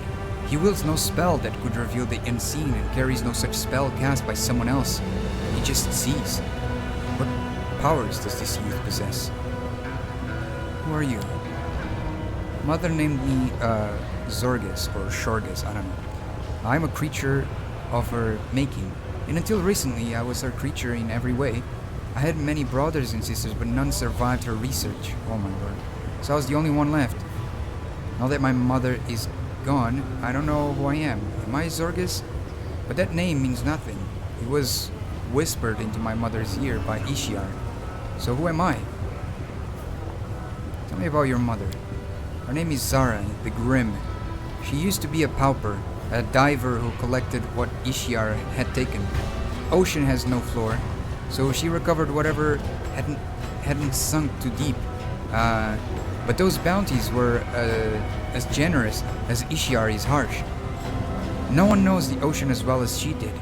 She knows the safe passages as she guides ships, swimming at half speed so they don't fall behind. She's a child of Ishiar.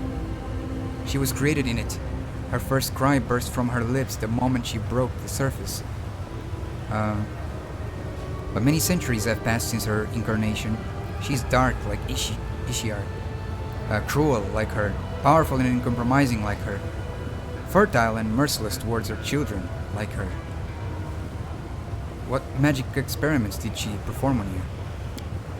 I'm too young, I don't know enough to judge them. We'd gone to the shore to Ishiar. She'd feed me to potions, then force me to dive, deeper and deeper each time. By the time I was 8, I could dive so deep the waters pressed on me from all sides, and my body no longer wanted to ascend. I wanted to stay there as long as I could. Then I'd come up, my nose bleeding, and sometimes my mouth and ears as well, even my eyes. The next day, Mother would make me drink a different potion, then send me down again. It was so dark down there. I could feel the touch of strange, dark things. Sometimes their vibrations reached me as if they were communicating with me. On those days, I vomited black slime. I tried to hear their voices, but I never had enough time. Mother would be furious, beat me, brew new potions, then make me dive deeper, stay longer. The last time, I spent 7 hours in the water. There were so many vibrations, they enveloped me. I didn't realize I am neither food nor an enemy, though I have the blood of the enemy in my veins. What does it mean? I don't understand. It was a little boring, so I imagined I was a giant octopus floating in the deep, waiting for prey. I'm afraid no one else will tell you more about me because you angered my mother, and she's vindictive. My gosh, I nearly cried. I hate violence and abuse against children. Yeah, that hit home. Oh man. So, what are you going to do now? So what are we going to do with you now? I'd rather not go home, and I have nowhere else to go. What do they do, those who have nowhere to go? I don't know, maybe I should live in Ishiar? Champion, we have no right to leave him here by himself. He needs care, and fate has entrusted you with his child. I have faith that you will make the right choice. Explain how to get out of the Nexus. You'll find refuge at my camp if you choose. The boy nods solemnly. Thank you for not deciding for me, but granting me the right to choose. Others have not done this, and so I'll accept your invitation. The little one is now safe in your care. Neither his cruel mother nor remorseless kidnapper will cause him further harm. I'm glad we share a belief that children should not be victims of such evil. I'm certain young Zorgus will be better off on Golarion. Man, this one hit home a little bit. Oh my lord. Oh. A group of dirty beggars in tattered clothes have gathered around a handsome young man with messy dark hair. The crowd is clearly hostile, but he doesn't seem to notice. Gives the beggars a charming smile, completely oblivious to the sharp shifts glinting in their hands. The young man has a glove puppet on his hand, a dragon made of ranks with buttons for eyes. He raises it up and begins to ventriloquize a surprisingly deep voice. Hey, you lousy parasites! Who's in charge here? The young man lowers his puppet and beams cheerfully.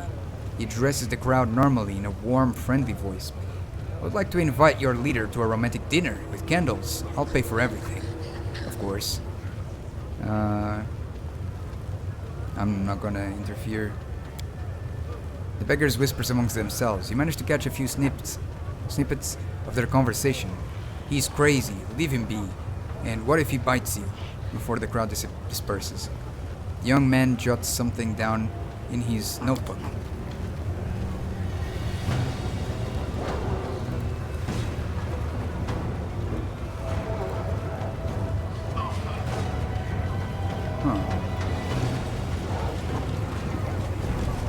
Save here. Oh.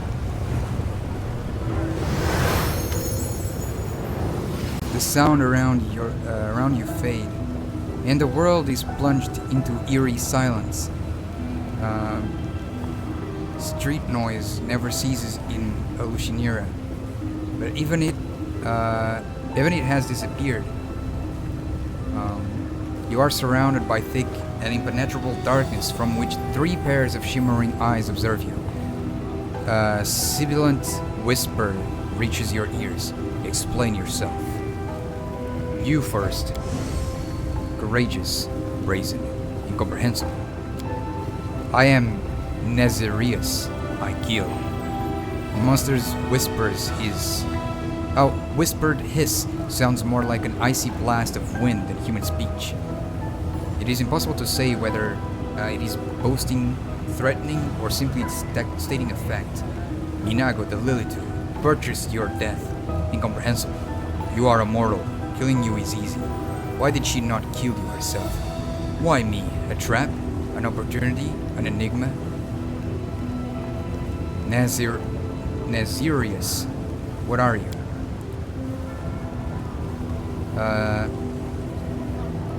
There was a Feylord. There was an opulent court.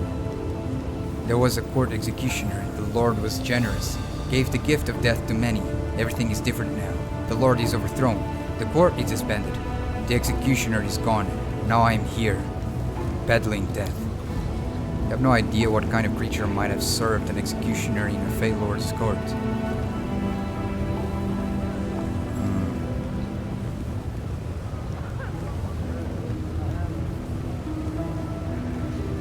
Baphomet punished Minago. She lost her powers.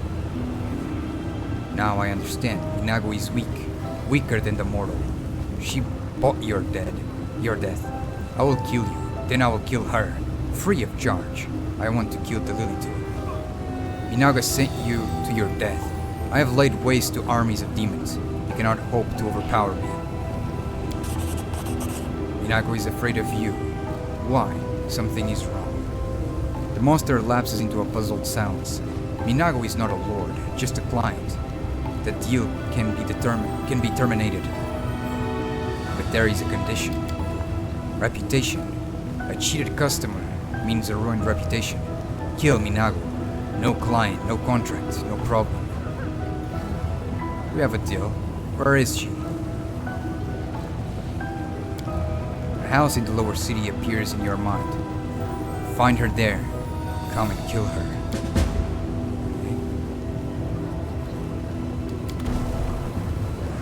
Visit Minago at her hideout. Interesting. Save.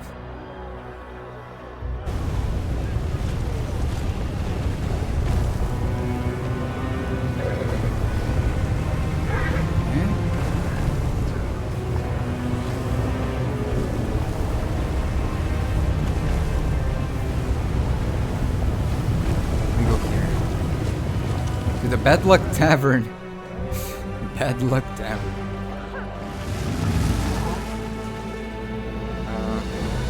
Let's see. Does the tavern also has weird mechanics? I wonder. Slave. Oh, so they have these things around their necks. Damn. I had this buddy called Blob. He was a gladiator. Once Blob got a minor injury, just a broken finger. So he went to the arena's healer. when this healer came back the next day and said that Blob died during the surgery.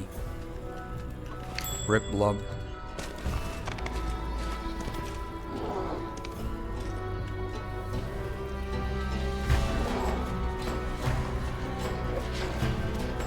Wait, what? Where's the... Oh, here. I'm glad I was useful to you. Prismatic Ring.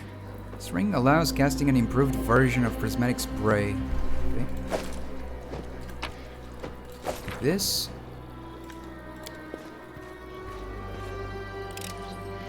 I finished here. Oh. Is there more?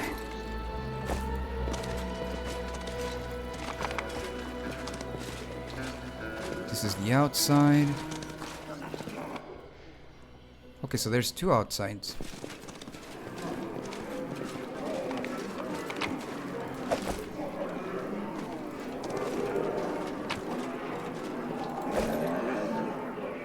Lara.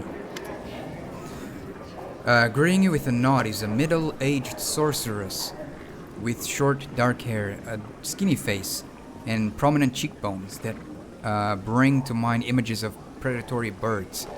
Despite the dark circles under her eyes and her overall worn-out look, her voice sounds friendly and welcoming. Hey, you're not a local, are you? Have you come from Golarion? That makes us fellow countrymen, since I hail from Absalom. Allow me to introduce myself. I am Magister Lara, a certified specialist in resolving magic-related issues, and the captain of an airship called Starcatcher III. That's awesome. What's the sorceress from Absalom doing in this rat hole in the middle of the abyss? For a couple of seconds, the woman's gaze grows distant, and a bitter expression appears on her face before quickly fading. Catchy name, yeah. It's really good. I suppose you could say that I'm trying to cheat my own fate. In the current stage of my life, the Abyss seems like the best port to call home for me. There aren't a lot of experienced and, at the same time, trustworthy captains around here, so I never sit idle.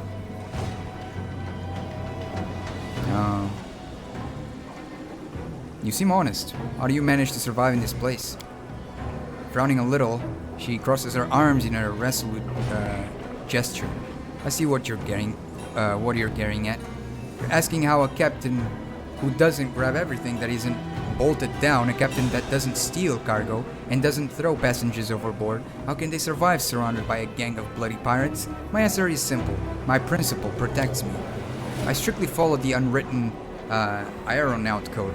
I never ignore those in distress. I never attack other vessels, and I honor the integrity of the cargo that I'm entrusted with. Maybe I look like an idiot to the other captains, but I don't care. My doggedness yearns their respect, even if it also provokes their ire. Besides, they know that I'm stubborn, and I'll defend myself till the very end. I suppose that's the real reason why they haven't slit my throat and seized my ship yet. I'd like to know more about you and your ship. I can understand your curiosity. You won't find another ship like the Starcatcher III in the Abyss. Actually, captains like me are a rarity here as well, for obvious reasons.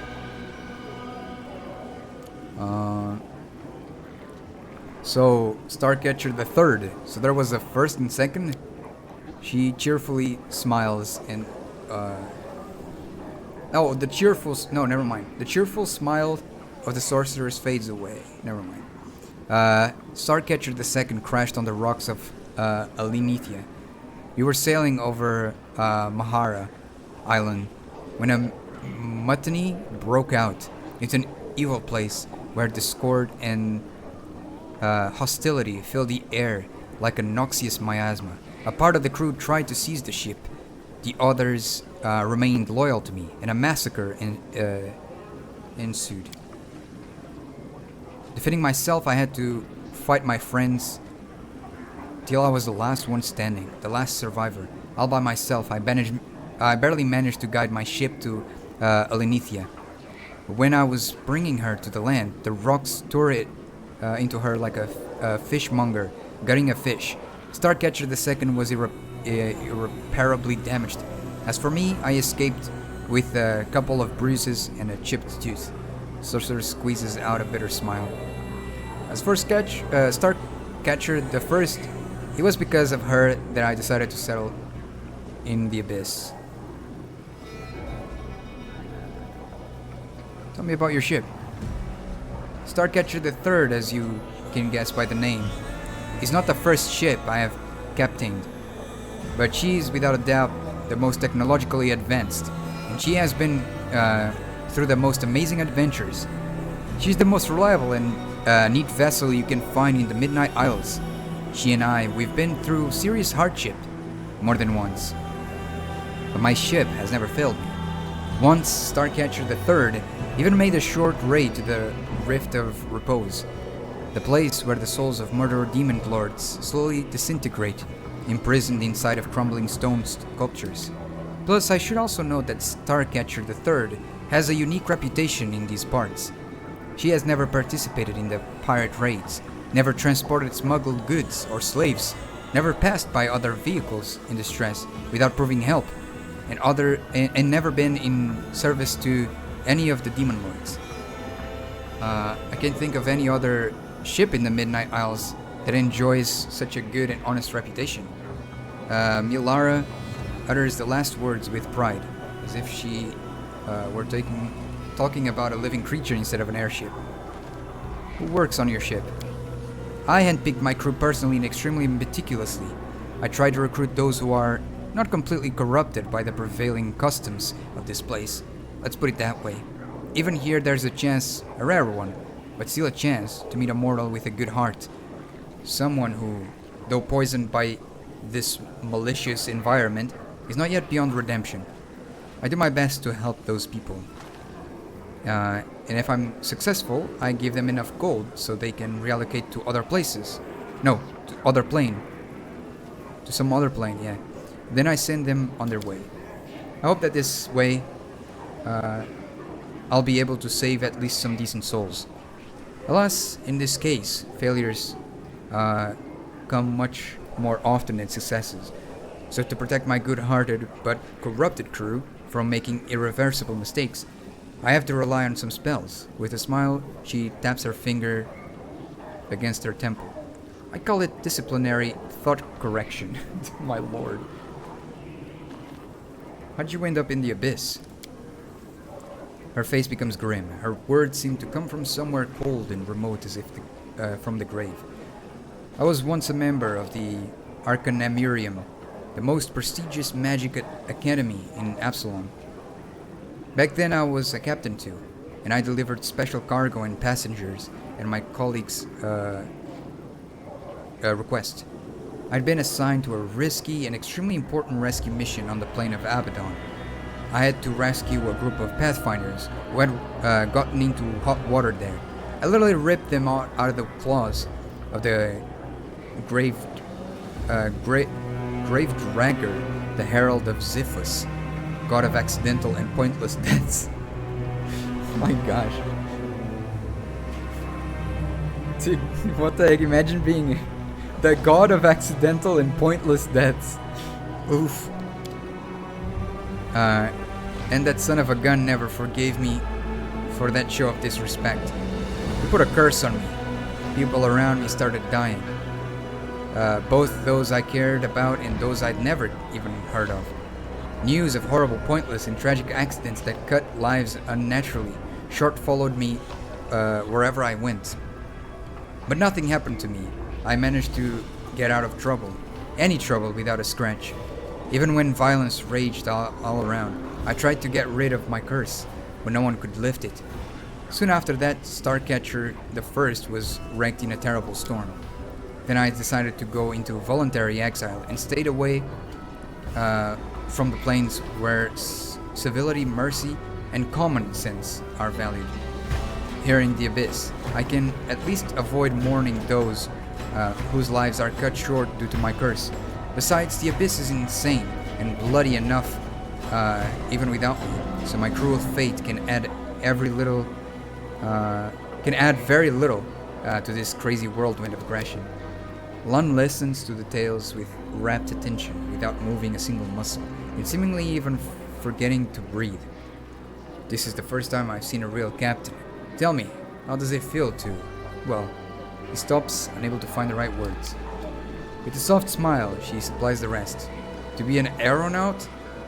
How can I describe it, lad? It's just the best job in the whole world. Alright, I understand. The sorceress smiles briefly. I'm always at your disposal. I'm leaving.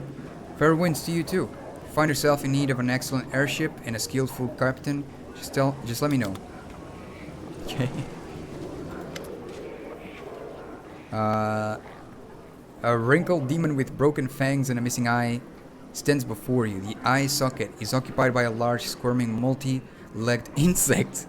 Yet it seems not to cause the demon any discomfort.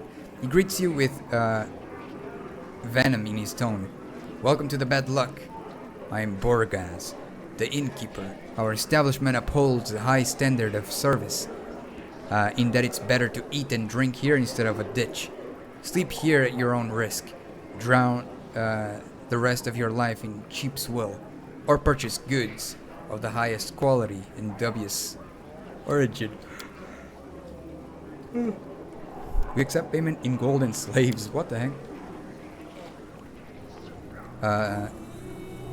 Dirty floor, terrible booze, and a clientele of scoundrels, each one more dreadful than the last. And an innkeeper who's a crook and probably a creep. The perfect venue to celebrate our arrival in this god's-forsaken place.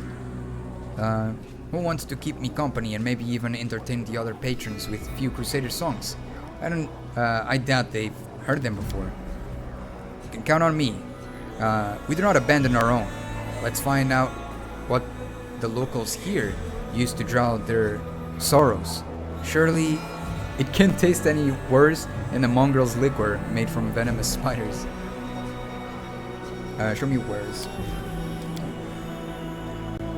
By the way, I have something unique I can offer only to you. A Nahindrian crystal. It holds incredible power. Fascinating. I'm interested. Interested for sure I am. Demon Slayer soup. Sure.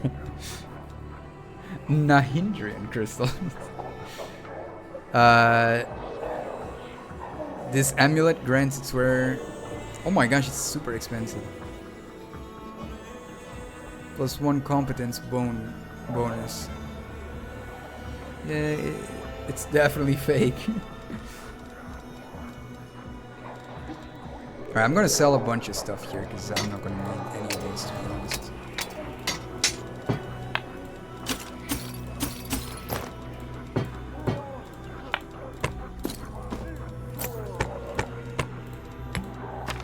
Wait, what was it? Yeah, I'm not gonna use that.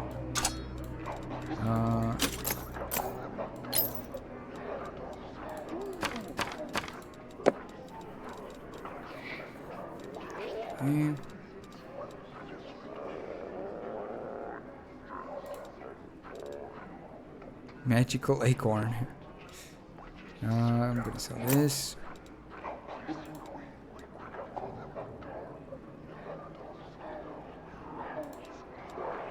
I think all of this. I really don't. Wait, no, I probably shouldn't sell that. Yeah, there you go. The rest I'm gonna sell. I don't think I'm gonna make a lot out of it. I mean, usefulness, I mean. But I'm gonna make a lot out of it in money-wise. There you go.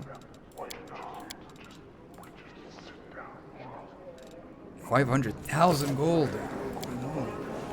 Save. Okay. I hate my master, I hate him.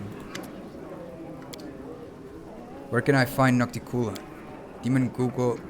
The demon goggles, then bursts into deafening laughter. Tiny bugs fly out of his maw. wiping away bloody tears and giggling. He grabs a particularly nimble insect and tosses it back down his gullet. You can't find her in the you can find her in the palace, mortal. The thing is, she won't just see anyone. The last person who had the nerve to show up uninvitedly now lives in the catacombs, and everyone calls him Scrap. Care to guess why? I don't know who you think you are, but you will not be allowed on her doorstep unless she invites you herself. And to receive an invitation from Nocticula, you've got to be an influential and renowned figure in the Illusionera. Or you could do something to piss her off. Sometimes those two things are one and the same. Okay.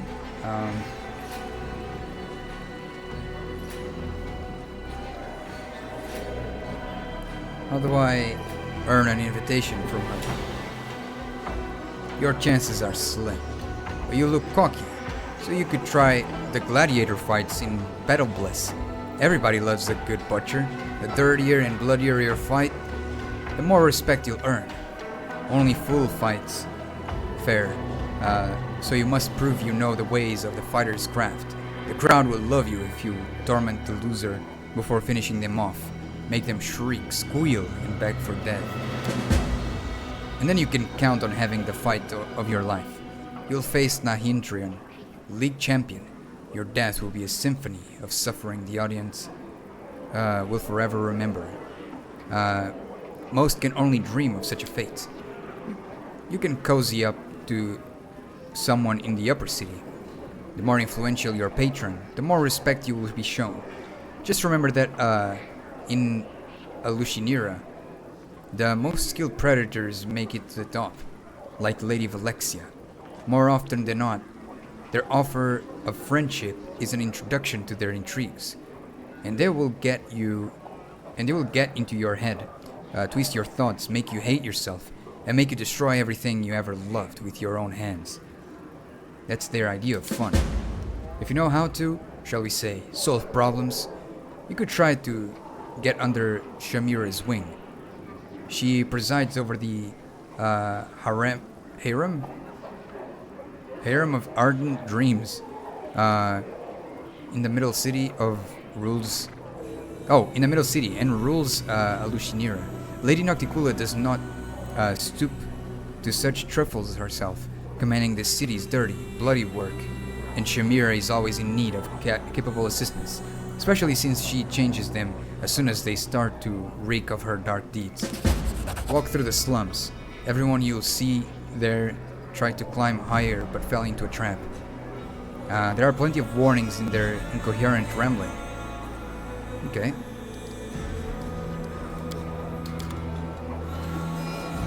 Anyone else here? Red Mask. Get lost. I'm not looking for drinking venues. Okay. Can't hide from me.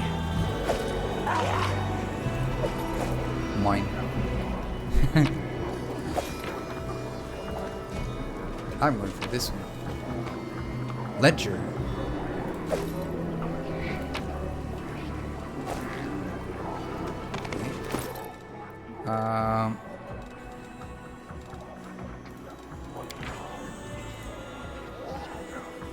Most of the book's pages have been torn out. Of the remainder, only the top one is covered in writing. Receipts. Brew, 3 barrels, too expensive. Better get the stuffs that's gone slightly bad. Okay, absinthe. Okay, this is just a bunch of stuff. Payment. It's nothing. I don't think it's anything useful. So I'll just drop it here. Is this what it is? Ah, it is. As it should be. Let's go here to the top.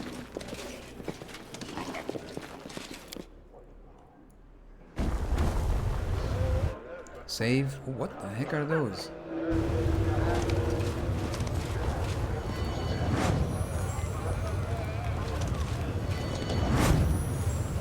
They're guards. That is not far. Ouch. Alright guys, that's enough, I get it. It won't happen again. Just not my eyes, not my eyes. Move your hand, scum, or we'll break the other one too. I said move it. A group of demons laughing with glee. He's kicking a skinny bubble curled up in the ground. Not your eyes. Fine. Then your belly has some of this. Oh. Ember. What are you doing? You're hurting him. Ember dashes towards the demon laid out on the ground, shielding him from the blows. Stop! Why are you doing this to him? Who's that? The demon goggles at the girl. I am just a mortal, weak and silly compared to you. I'm a mayfly. One moment I'm here, the next I'm gone. But you'd better listen to what I tell you, because I've lived more than you have. Oh ho! Damn.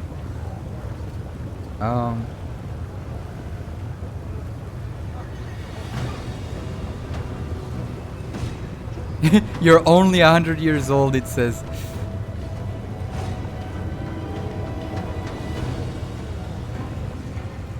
Listen to her carefully. This might be the most important thing you hear in your entire lives. Yeah, right. We've always dreamed of listening to what a charred piece of meat has to say. The demon draws close to the girl and looks at her with over with contempt. What's with all the riddles? What do you mean you've lived more than us? It's very simple. I haven't lived very long, but I have friends. Those I can protect. Those who are glad to see me. There are many sad things, but I still know what happiness is. But you, beating, biting, fearing, hating each other, are you really happy? And if you aren't, is this any kind of life? So yeah, I've lived a lot. We've spent centuries and centuries without really living. Bah, this mortal brat. This lump of meat is going to preach to us. The demon gives a predatory sniff, bends down and shows off his mouth filled with the sharp teeth. You know what makes me happy? Gobbling up tasty pieces of meat like you. Ember looks at him serenely. She reaches out and strokes his horned head with her burned palm. Poor thing, you are so hurt and scared all the time. You feel a bit better for a while when you torture others and forget about your suffering. But is that really happiness? The demon recoils from her touch. There is a combination of surprise and terror on his fearsome face. Are you crazy or something? The demon stands around Ember. The demons stand around Ember. Their faces show caution and rapacious interest. It is clear that they are slightly afraid of the strange girl who shows no fear. But at the same time, they see no obvious threat.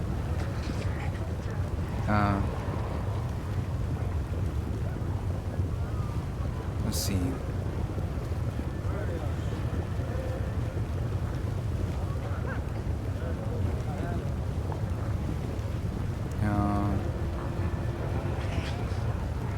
This demon is wounded.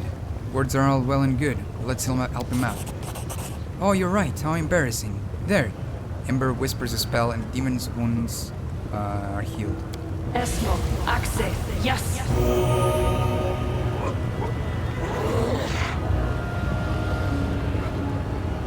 The Babao jumps up and runs away from Ember and the demons who were beating him. Screw you. I owe you nothing. Of course you don't. Ember smiles serenely. I helped you for no reason, just because I wanted to. I hope you'll be alright. Huh. For no reason? You're stupid. No one does anything without a reason. She's a witch, probably wants to sell us something. Some magic potion or herbs. Come on, show us. What do you have? What? No, I'm not selling anything. I just wanted to tell you how much you're missing. I mean, you're free, freer than anyone in the world. We use this freedom to make life miserable for yourself and everyone else. Just think how much happier you could be. Ember keeps preaching. The demons listening. The demons listen, occasionally interrupting with laughter and obscene jokes. Finally, they grow bored and walk away. They left. Do you think they understood anything?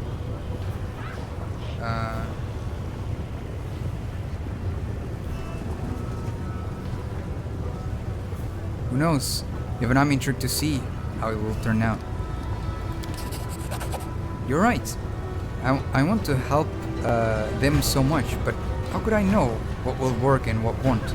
Maybe in an hour's time, you and I won't even be alive. You know, I was thinking, I tried sending prayers to the demon lords, and I tried talking to demons in the street. But one of the demon lords lives right here in this seat.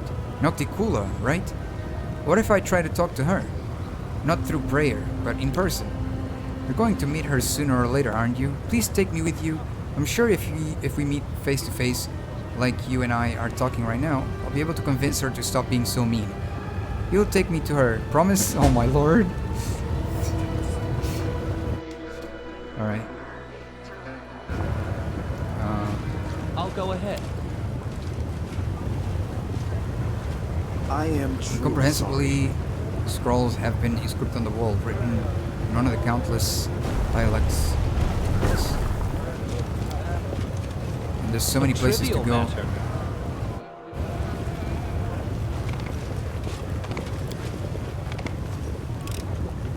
I finished here. Is there more? Let me see this cloak. Librarian's cloak. When you use magic device skill checks, it also increases.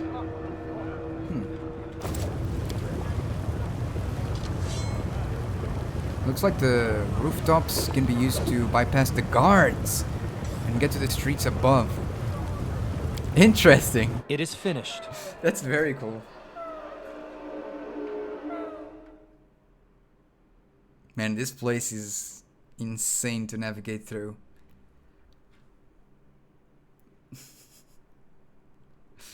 I hope I don't miss a ton of stuff. I'll probably do it. I'm very bad at finding lots of things. I try, but it's so easy to get lost. This strange abyssal realm place. Oh, you already told me that.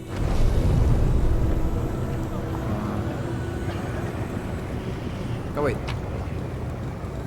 Okay. Save here.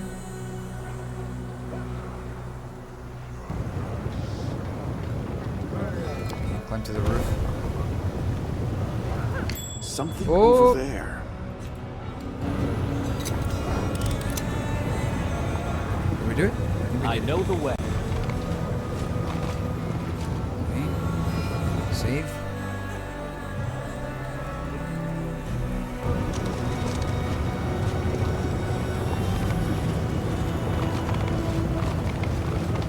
Oh la la la la, guards.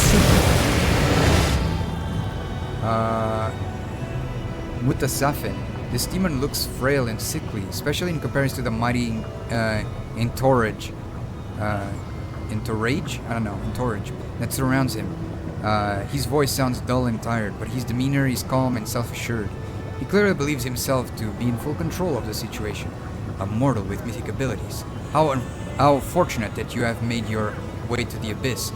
Moreover, you have come to Alushinira, which makes things even more convenient for me. Yes, what a stroke of luck. You see, I need you to be my test subject. You need to be what? Something to study. Take apart. Test. For the first time you hear enthusiasm in the demon's voice. You see, I actually like you very much, though I doubt my way of expressing it will bring you much enjoyment. I'm afraid the demons you've met previously have given you the wrong impression about our kind. You may think we only want to poison and destroy, especially when it comes to crusaders and their leaders. But that's not who I am. I am a different breed. I love everything that is new, unexplored, and untested. And I'm quite positive that if I get enough of your blood and tissue, I can create something new and unique from them. Angels, for example, make excellent fuels for our machines. What use could be found for such an unusual mortal? Who are you? The demon remains silent for a moment. Either he's hesitant to reveal his name, or he simply enjoys prolonging the suspense. I am Mutasafi. I am, at the present, Ebsamira's most trusted alchemist. I'm on an urgent mission for her. Perhaps you can even guess what it is. Xanthir Vang was working on something similar in your Worldwound. Of course, it was a mistake to entrust such work to someone who wasn't a demon. It did not fully appreciate the honor he had been given. No wonder his enhanced demons couldn't protect him. But it does not matter. I am superior to him in all respects. And I keep better pets. Surely it's dangerous for such a valued scientist to stroll around in a Lucinera ambushing enemies. His voice remains flat and indifferent. Believe it or not, I am in absolutely no danger. So are you going to attack me, or?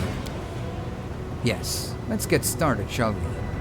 Servants, you don't have to take this specimen alive. I just need the body. Alright, bring it. Oh, wait, what? What is she doing here? Your arrogance blinds you, demon. Do you think it will be easy for you to escape if things do not go your way? Targona just shows up randomly. And Yaniel? How the heck? I thought demons were smarter and stronger in the Abyss. That is certainly not the case with this demon. What is it? What is that I heard? What is it that I hear? A friendly voice in the Abyss? What good fortune. More vivisection material. Excellent. I won't let you hurt my friends. They came out of nowhere. Prepare yourself. I mean, he's dead. That was educational. Perhaps too educational. I must take my leave. I don't know if my horse will allow me to do so. That's my horse. Can we use hold on person? We cannot hold him, right?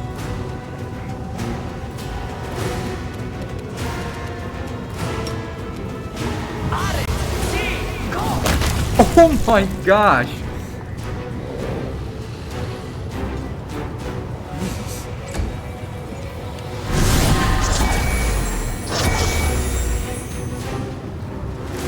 How is Yania?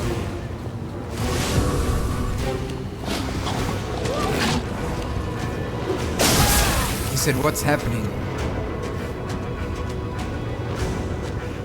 Why can't I teleport? Why? He says.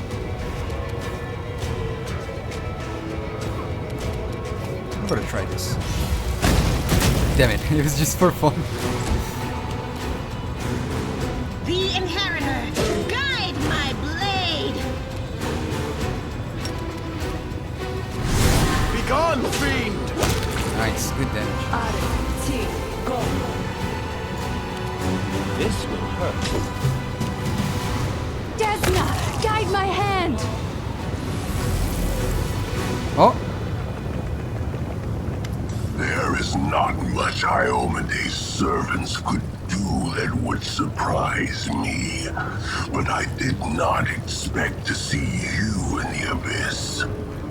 What should I do with such a sudden gift? Deal with you on the spot? Or let you thrash around in agony? Oh, I know what I'll choose. A stately gray-haired warrior straightens her shoulders proudly and tightens her grip on her sword. You barely recognize Yaniel as the woman you rescued from captivity. Light shines brightest in the darkness, monster. You will be defeated in the Abyss, just as you were once defeated on Golarion. What? What kind of creature are you? An angel? But you have the flesh of the Abyss. Do you not remember me, monster? I am Targana, the Silver. I thank heaven for our meeting, for I will soon behold the death of the one who robbed me of my brother, Lariel. Now I understand. How hot the fire of your rage must be burning, Angel. One day you will learn that such fire can scorch you too.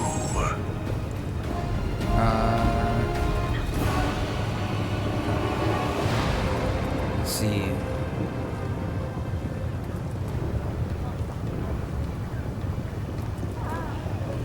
What have you done with Elyandra, Echo?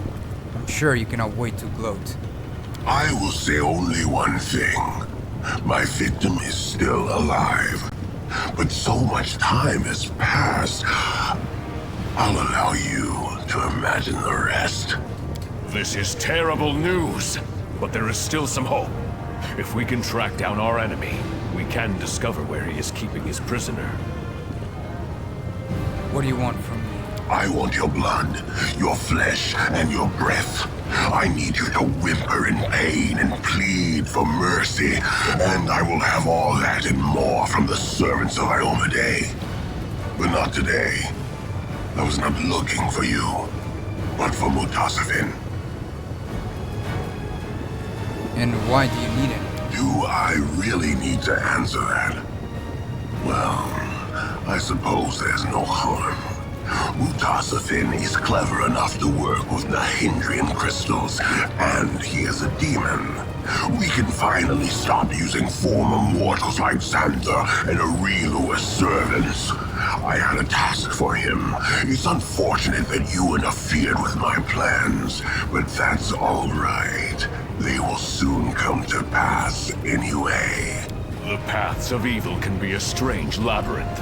They are not always rational or straightforward. The Echo of Discari himself could have been considered mortal. After all, the Demon Lord molded him from the souls of many mortal followers. Yet despite his origins, he still despises Xanther and Arilu. What a shame. You killed the demon you were looking for. No, you did not. Mutasafin can't be killed, at least not by conventional methods. He's probably groveling at Hepzimira's feet by now, begging her not to punish him for wasting a few demons on such a stupid escapade. She will not be happy about that. Oh no, she most certainly will not.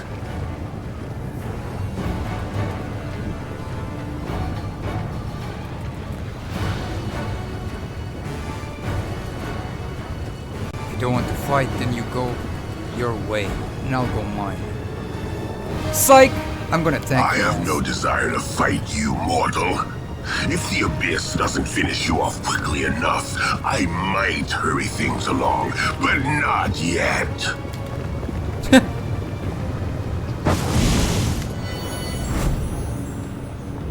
Our enemy's gone. However, the spell he cast gave me some insight into his movements. He retreated to a nearby portal and used it to teleport somewhere. I could not determine the precise location of the portal, but I'm sure we can find it. And when we do, we can discover where the Echo is hiding. The Echo is cunning. It will be difficult to catch him off guard. How did you get here, Targona? Oh yes, my radiant sister. My heart is gladdened by your presence. I am also surprised to see you. How did you find us here? Why did you decide to come? You avoided me when I was in Dresden. She sighs. It's a long story, and I would prefer not to speak openly about it here. It would be better to have this conversation in a safe place, if such a thing even exists in the Abyss. But to put it briefly, I heard that you, Nagi, were sent to the Abyss on a special mission, and suddenly, it was as if I were awakening from a dream. I had been preoccupied with my own grief, that I had forgotten what was important. Our enemies are not yet defeated, and there are many who still fight bravely on the front line of the war. At that moment, I decided that I would do whatever it takes to find you in the Abyss. Greetings, Nagi. Do you remember snatching old Daniel from the clutches of the damned Minago? Well, a day in Dresden was enough for me to realize that I couldn't just leave. I'm not meant to live out the rest of my life in peace and safety. We all may fall, but once a paladin, always a paladin. I was lucky enough to meet Targona and begged her to take me with her into the Abyss. I want to repay the debts, the debt I owe you. It was not hard to travel into the Abyss. However, it was difficult to find you. Our prayers are not heard in this cursed place, and everything here is hostile to my power. But it was our enemy who helped me, albeit unknowingly. I was able to follow the Echo's trail, and it led me here.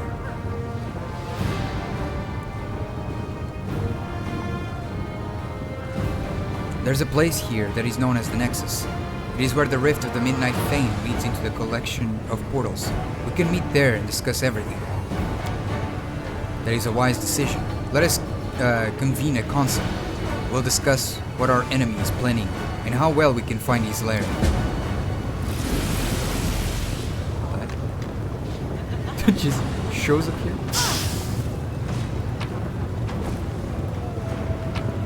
Whoa, look at all this stuff.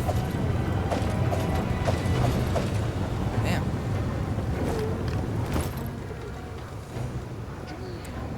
Another scimitar.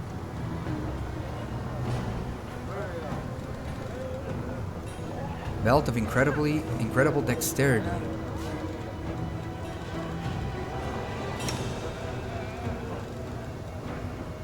Oh, he already has it. I guess I could give him this ring then.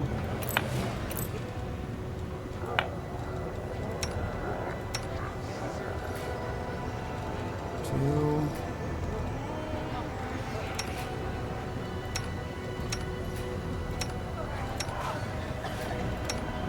Yeah. A heavy crossbow.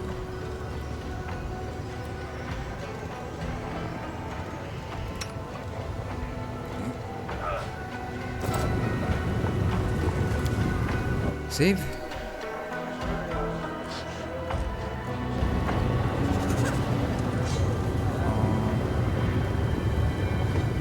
She looks a lot like Minago, this one.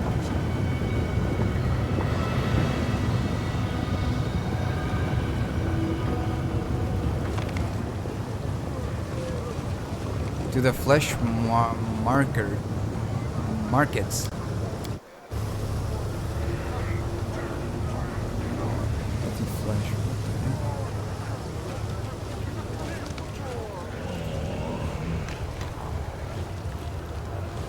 Oh, yeah, I don't speak that.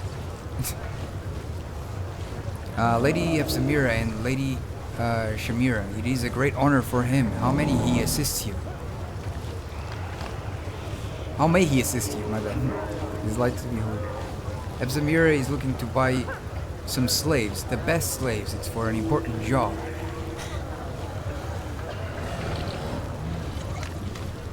Allow me to present this fine specimen, an extraordinarily belligerent, destructive, and vicious slave. He killed 7 hunters before his capture. Shut your mouth, meatball.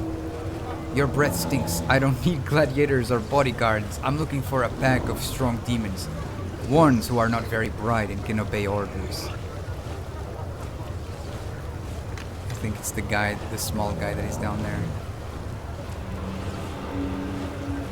In that case, perhaps my lady would be interested in this batch of creatures recently captured in the lower city. They're all strong and quite stupid.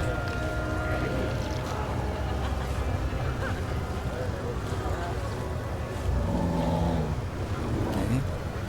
Epsamira, what do you want with these bunny creatures? They're small, fry, fit only to be cannon fodder for the Crusaders, I would suggest. They seem fine to me. Finish the preparations, then send them to the harem of ardent dreams. And be quick about it.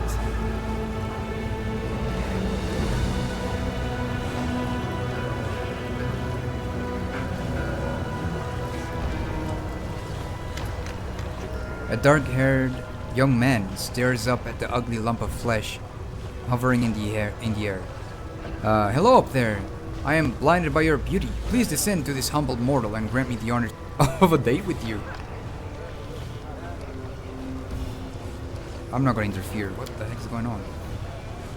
The demon gives an indignant snort and begins to gurgle angrily. His tiefling slaves translate.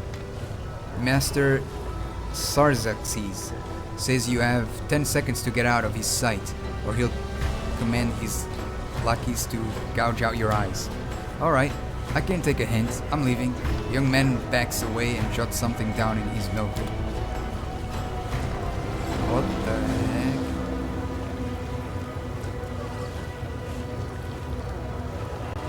That was so weird. Who's this person? Great stuff. A lean old man with his back as stiff as a pike staff casts a piercing look at you. His gray hair and luxurious sideburns grant him an imposing and significant demeanor.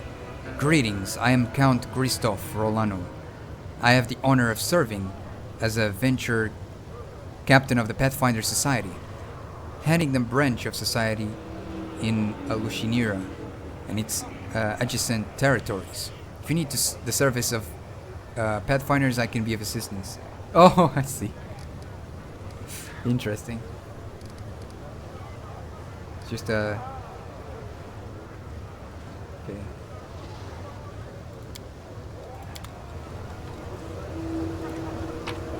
Another book here.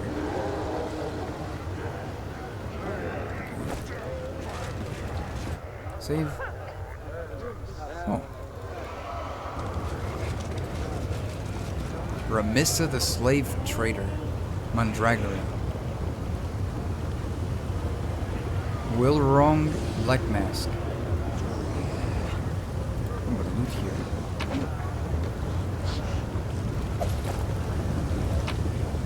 Boink, boink, boink.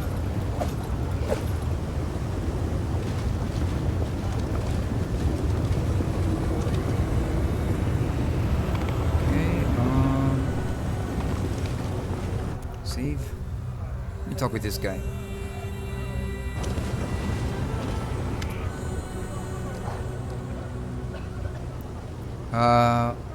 Hey, what's up, Kagami? Hey, how's it going? Welcome in, welcome in. Hope you're doing really well. It's good to see you. Let's see, a stern-looking demon stands before you, bristling with what it seems an arsenal of weapons, and his copious scars suggest he's been hacked to pieces more than once. His face is hideous under a grotesque obsidian mask attached to his flesh, by thin scraps ending in hooks. The hooks are threaded into the skin, and the wounds bleed profusely, as if inflicted mere moments ago. The mask resembles a sinister black mollusk enveloping the face of its victim. When he speaks, the slaver's voice is muffled. Greetings, stranger.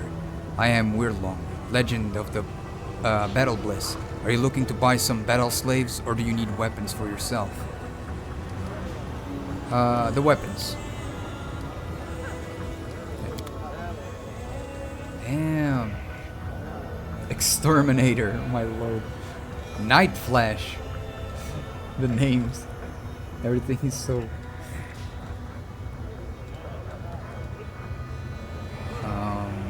doing fine. And you? I'm doing fine as well. I'm glad you're doing well. It's nice. Okay, let's see.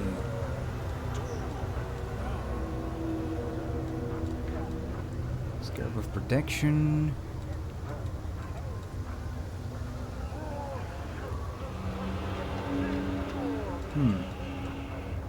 Eyes of the Dragon.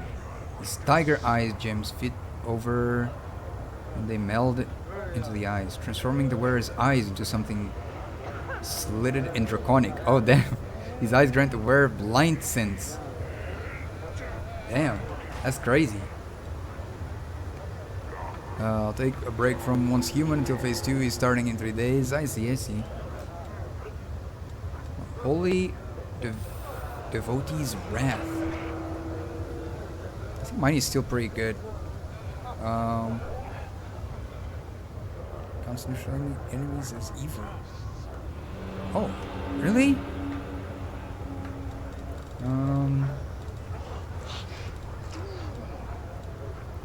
Another bastard sword. Oh my gosh, this bastard sword is insane.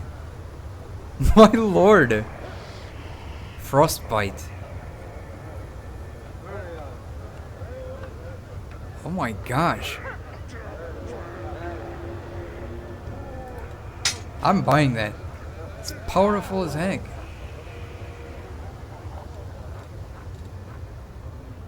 Display of power.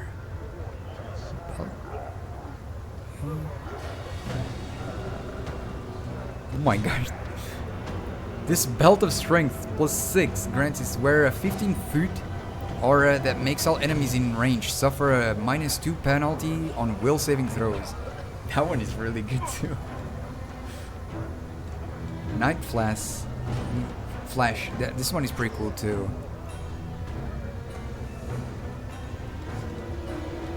Heavy armor, light armor, Royal Messengers, chain shirt.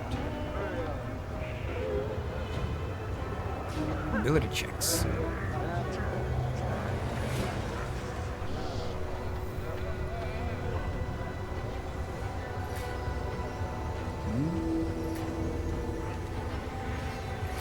Sling staff. Decay spreader.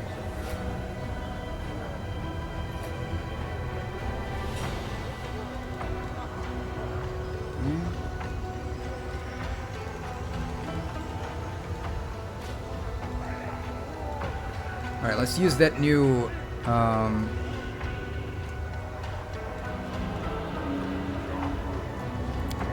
there you go, deal.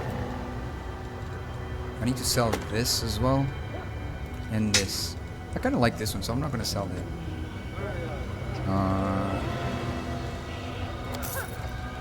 Oh yeah, I forgot. I need to. No, that one I'm not gonna sell. These two, I might sell it. And let's see. Let me check that new weapon though. Whoa! Look at that. That's sick as heck. It's really cool design as well. I really love that design. I do so much damage. Oh my lord. It deals so much damage. It's so OP. Oh my lord. It's so broken. And I'm gonna use this as well. Oh, wait, I forgot to sell something else.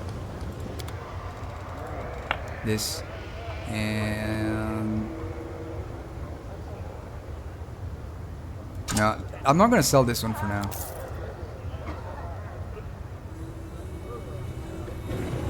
Alright. Save.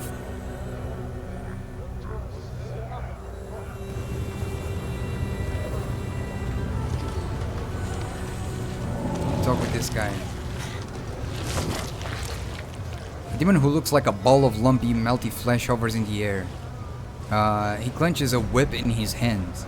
The demon emanates an aura of confidence and authority. He snorts sternly at a skinny tiefling standing nearby, whose eyes are skillfully sewn shut with black silk, thread studded with diamond chips. The demon mutters something incomprehensible to you. The tiefling speaks to you in a soft voice, devoid of emotion. The master welcomes you to the flesh markets. Visitor from another plane. He noticed right away that you are a person of means. Though he himself has no interest in doing business with you, your presence benefits the flesh markets, so the master is prepared to spare you some of his time. This slave will interpret his words for you, for he loathes speaking in any language except the one he used. Oh wait, the one used in his own world. There you go. I had to go for a bit. Oh, no worries. How do you like Alushinura? Well, it's kind of cool, like the dark aspect of it, like the dark fantasy aspect of it. But I still, I don't know why I said I still. I meant. Okay, let me rephrase this because I phrased it really badly. I really like the dark aspect of it, and I also like the fact that there's more story going on now than just like lots of battle and management of the kingdom and blah blah blah, all of that. I prefer it this way. It's kind of like taking a big break from the management of stuff like that and more story focused and choice focused. I prefer it this way, to be honest. So far I think this is probably my favorite part of the game. It's much more straightforward, less like, you know, management of armies and society stuff in. You know, it's much more adventurous. I prefer this much more. Alright, let's see. The Suture's hideous face is marked with desperation. Overcoming his pride, he reaches out to you with his gnarled hand, beseeching your help with his humiliating gesture. You like big words, don't you? Tell me, is there a fancy term to describe someone who does bad things to other people, then finds himself in a desperate need of their help later? The Suture nods sadly. There is. It's called karmic justice, also known as bad luck. The tiefling interprets another burst of snorting, this time addressed to Arushale.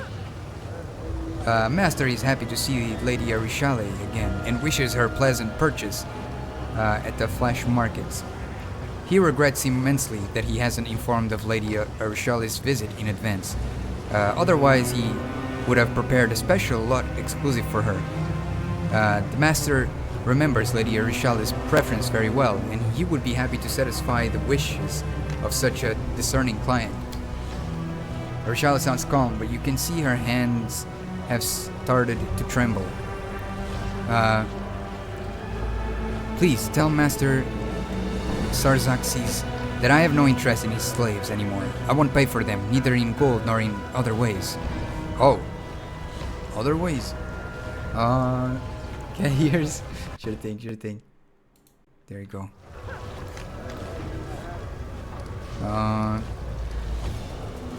Let's see. Food is been eaten. Nice. Nice.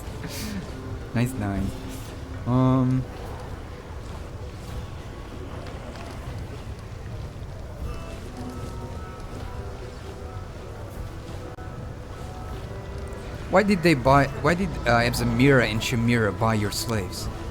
Lady Ebsamira is extremely secretive. No one knows what she's up to, and no one wants to ask unnecessary questions because Lady Ebsamira has already proven she is quite powerful. Snooping around her business could be dangerous. When Lady Shamira brings Lady Ebsamira with her and says she needs stupid but strong slaves, Master Sarzaxes never asks questions and does not hold a grudge for the meatball nickname. Master is very wise and shows restraint. Oh, what the heck happened here? One of the demon's guards clearly grows interest in the conversation and unconsciously leans forward. Sarzaxes whips him across the muzzle with a lightning-fast blow. The demon's head explodes like a watermelon dropped from a great height. Oh my lord. The interpreter comments on the execution with indifference. The Master would like to remind everyone that unnecessary curiosity can be very harmful for servants, especially if it is curiosity regarding the Master's business.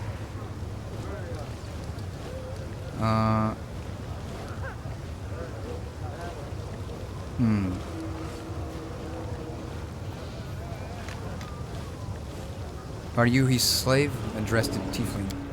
The demon bursts into indignant gurgling. Even without understanding a single word, you quickly conclude that he is displeased. Master wishes you to cease your attempts to bypass him and communicate directly with his property. The provenance of his property is a matter of concern to the Master alone, no one else. Okay.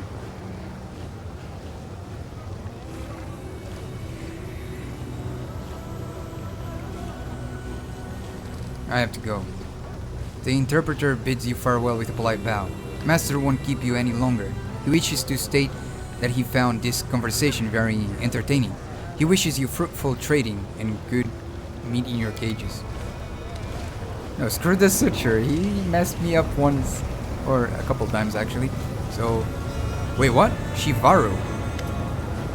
He looks like Minago. A grotesque fat demon speaks to a demoness standing in front of him. His voice irritated, yet slightly sycophantic. These words, man, that I've never heard in my whole life. If you want to get these sweet Asimars for the 10,000th delight, cough up 50,000. Just look at how delicious they are. These girls haven't yet been whipped. Your clients will be clamoring for them. And after they become too worn out, they'll make magnificent stew. What the heck? I'll give you 30 if you stop talking rubbish, young. Or keep going, and you can steer clear of my palace of delights. You can pleasure yourself on your own, you fat chunk of rotten meat. Do you want to get on Shivarus' bad side? Do you really want that? What the heck? What's going on here? Of a bird? Oh no, it's alright. Praising people in authority. I see. The Aasimar slaves. Oh, thank you, by the way. I appreciate it. The Aasimar slaves standing nearby try to avoid looking at the angry demoness. Even in their miserable position, they retain the mark of inner purity and ability inherent to their kind. Buffing himself, the fat demon answers abruptly and angrily. 50,000 for these delightful, innocent creatures your shabby and worn-out demonesses can't hope to compete with. That is my final offer. Stay away from the 10,000 delights. You can have your own little morsels, pleasures. You from now on, you greedy horny. What the heck?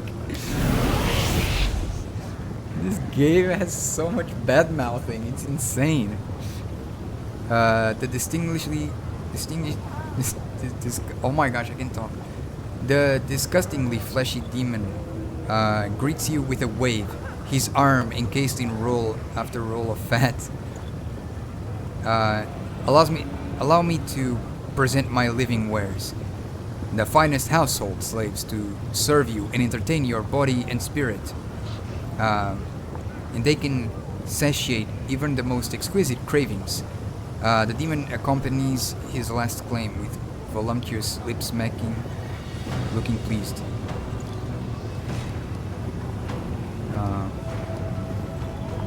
I'll buy the Aasimar slaves. Oh, I see you are a connoisseur. I'd like to warn you that these little birds will cost you a pretty penny. Their price scared off the madam of the 10,000 delights, but for Shamira, to whom I intend to sell these fresh Aasimar beauties, 50,000 is spare change. I am willing to sell them to you for the same price. If we do not intervene, those women will be doomed by the celestial blood that flows in their veins. There is nothing more tantalizing for a demon than befalling, abusing, and destroying any being with ties to the upper planes. We have no right to stand by and leave these unfortunate to a terrible fate to torture. Yeah, you don't need to tell me any of that. That's pretty obvious to me. I'll pay for this. The fat demon glows with happiness. You won't regret it. In the abyss, goods like these are a rarity. I wish you the most exquisite enjoyment of your purchase. If you wish, I can give you an excellent recipe for braised shanks. I don't know what that is. Just send one of your household slaves along to pick it up. No, I'm good, thank you. The demon winks at you, then looks at the Aasimars with palpable longing. Yeah, no. The slaves stare at you with a mixture of hope and fear in their eyes. Their face drains of color as they wait for you to seal their fate. Whisper directions to the Nexus to the slaves. Find the way to my camp. The Aasimar woman look at you, their expressions piercing. You see a mixture of gratitude and awe in their eyes. Thank you, stranger. We did not expect any help in a place this terrible. We will not forget it. You did a noble thing when you did not abandon the weak in their hour of need. You have my deepest respect. No worries, man. It was just common sense to me.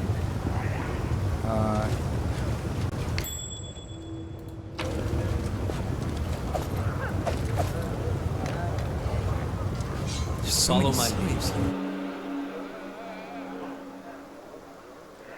Go.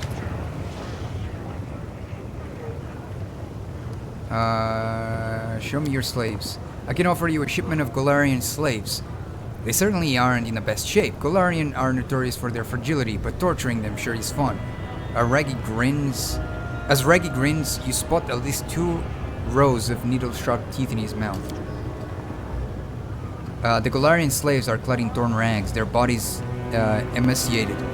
Many have wounds and cuts. Their blank indifference to everything happening around them suggests these unfortunate lost any hope of escaping long ago. Sila looks at the slaves with pain in her eyes. Oh, you poor souls. What have they done to you? It's over now. We'll help you. Where are you from? We've come from all over, my Lady Paladin. Most of us were captured back in Canabris. As for me, I got caught in my way to Nerosian. I was on leave, going to visit my family. Oh, that's quite a journey you've had. But you will get to Nerosian and you see your family again. I swear on my life, you hear me? Hold tight, and tell the others not to lose heart. Tila turns to you and says gravely, we must get them out here, at all cost.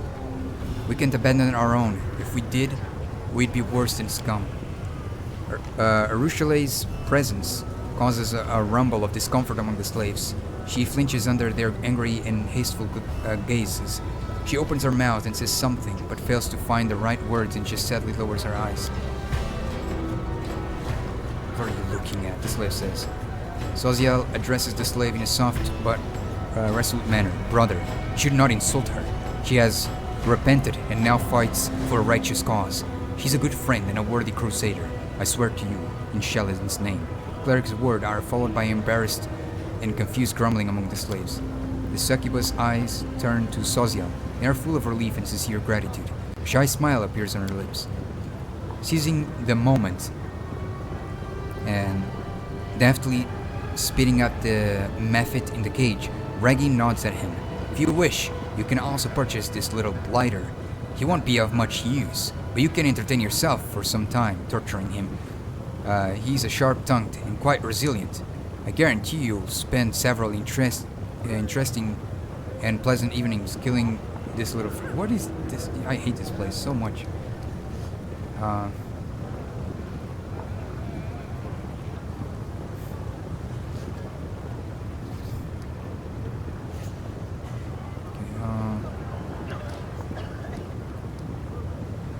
I'll buy the Golarion slaves. Double pupils flicker with greed. After feigning indecisions, Reggie finally states, 15,000 gold coins. I won't accept any less. I can get 15,000 selling those wretches as meat. Except, Reggie looks at one of the slaves. What the? Who can barely stand. With a stubble motion, he throws a spell that slits the unfortunate's throat, as if he'd use a serrated knife. Reggie spits in disgust the body on the ground. He doesn't even bother to wipe up the splash of blood from his place. That one was completely defective. It'd be shameful to offer to a respectable buyer. Oh, I'm sorry. I will not even read what the inheritor has to say, man. I will freaking kill this guy.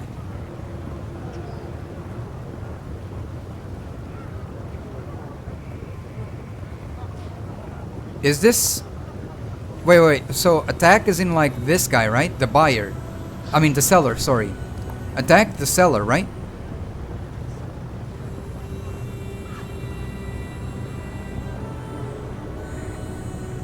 It's to attack the seller, right? I'm not gonna kill them, right?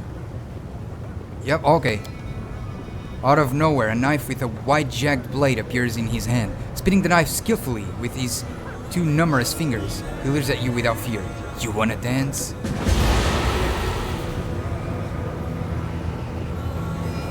Rumors about the commander. Oh no, they're spreading! Taking advantage of all the fuss, the mephit deftly picks up the lock of its cage using its pointed tail as a skeleton key. Once free, it makes an obscene sound at Raggy, winks at you mischievously, and immediately takes off into the air. I will defend my dream. Hey, you're going down, dude. My horse will have the pleasure to kill you. You will survive me. Oh my gosh, dude explodes on death.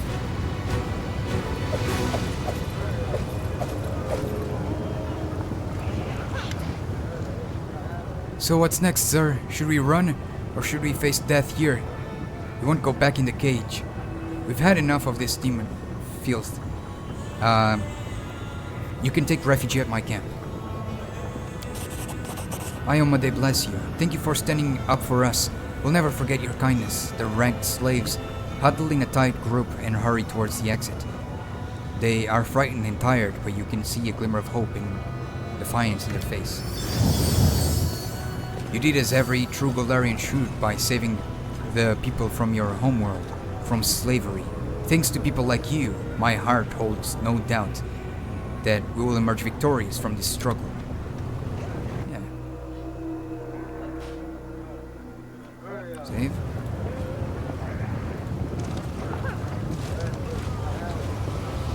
What about these guys here?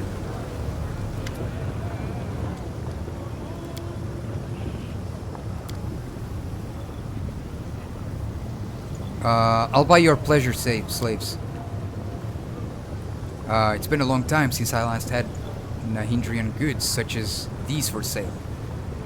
If you know what I mean. They'll cost you 25,000 gold coins. Slaves exchange pleased whispers as they hear the high price their master asked for them. Those poor mortals do not even realize they are not better than cattle.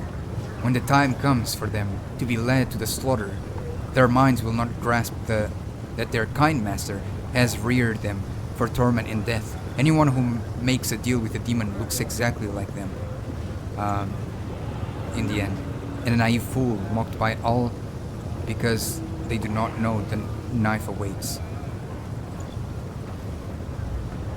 Why did you call them Nahindrian? Smacking his lips, the demon answered saccharine voice, I don't know. When we say Nahindrian, we mean of the finest quality. That's all. Everyone in the city keeps talking about some Nahindrian crystals that grant immense power, but no one can say what they really are. The only thing we know is that they exist, and their owners suddenly become unbelievably powerful. But as long as no one knows what they really are, you can call anything Nahindrian, you see? You have a deal. Excellent! I strongly recommend keeping the slaves on a diet of a local ocean mollusks. They will help them stay athletic and fit. It also gives their meat a pleasantly spicy and musky taste. What the heck? These poor souls raised by demons like cattle for the slaughter. You have broken their golden chains. At first, they will hate the harsh world you have delivered them into, but only because they are so naive. I, however, celebrate your compassion.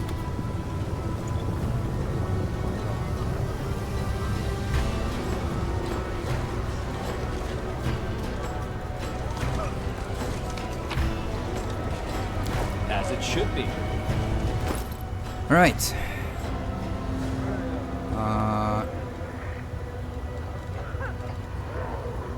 Okay.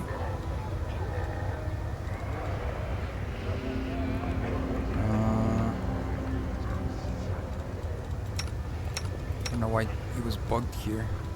He was showing my main character's gear instead of Lon's.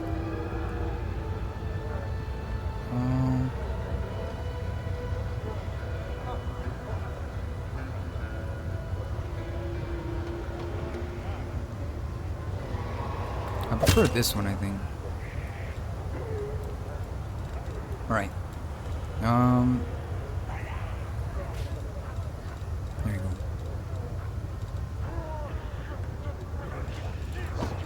This as well.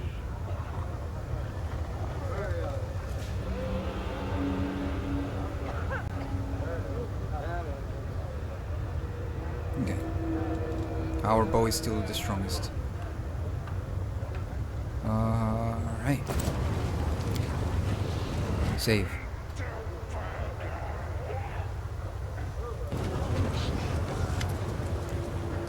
Show me the ones you're selling.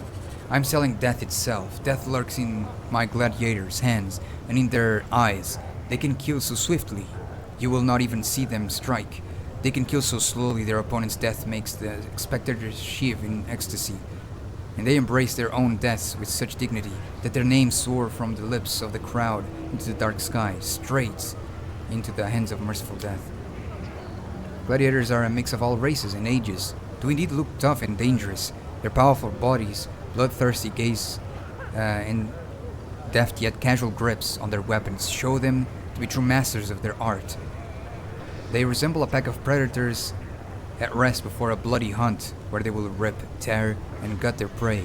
The glances they exchange are amiable, but not warm, for tomorrow each may have to kill the other in front of the screaming crowd.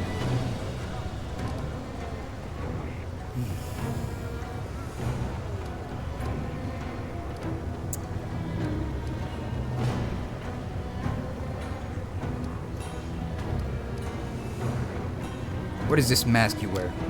The first champion fought wearing this mask. The final champion will fight wearing it on the day this world ceases to exist. In this mask, I was invincible, and I conquered the battle bliss and made all Alushinira bow before me. I thought to pass it to Galderfang, my apprentice, but despite his many talents in the art of killing, he loved his life far too much. He was afraid of death, too frightened to fight me and take the mask. He is not a true gladiator, not a real champion. But no one aside from the true children of the arena is capable of understanding this.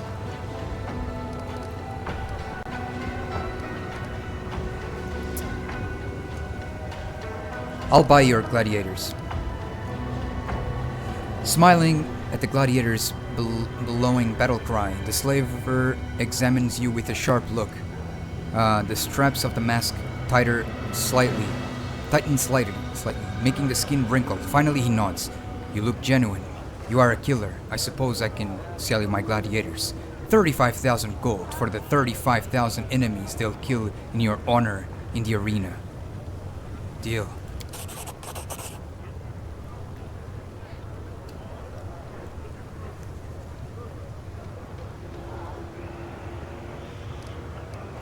The gladiators bow before you with dignity. Their faces shine with bloodthirsty smiles. Where would you like us to go? To the battle bliss, I presume?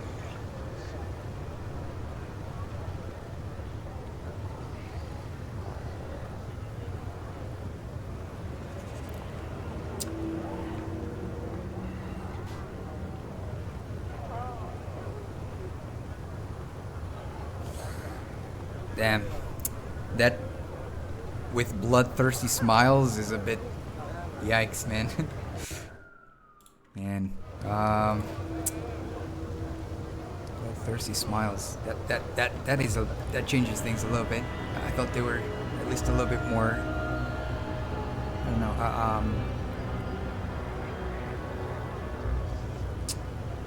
explain the gladiators how to get to the next. I hope they do not kill anybody there. I really hope so.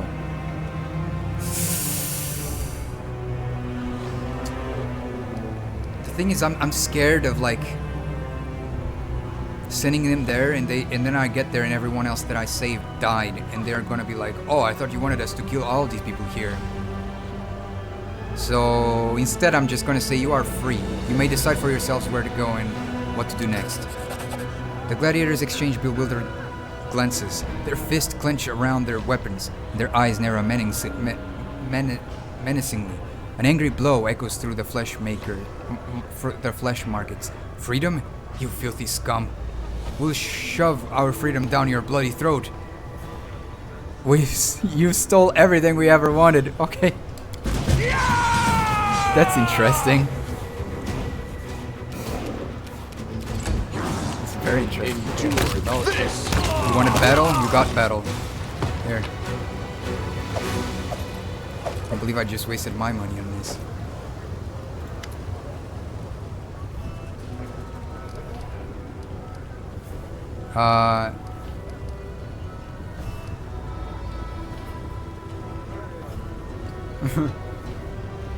If your slaves are that good in a fight, why don't they rebel and free themselves? The arena is their home. Okay.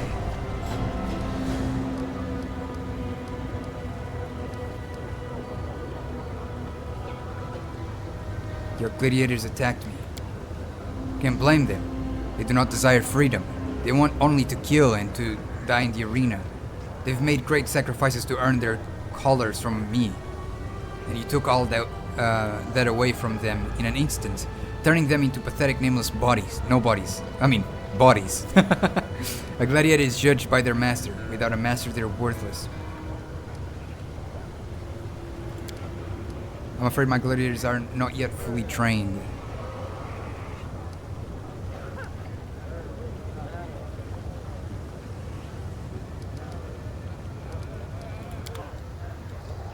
Well, you're gonna have to pay me back my money, so I'm gonna sell you some stuff here. There's 20,000? 20,000 or something? Right. Gotta pay me that 20,000 back. I'm telling you.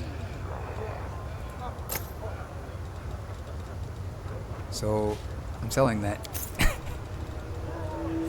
I don't need to kill him because he's not necessarily like doing anything bad. He's selling fighters and stuff like that for the arena, but he's not himself a threat.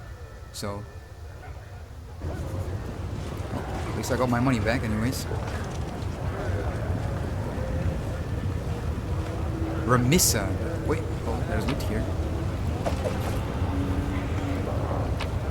Whoa! Jaws of the Jackal. Look at these gauntlets, man. They look insane.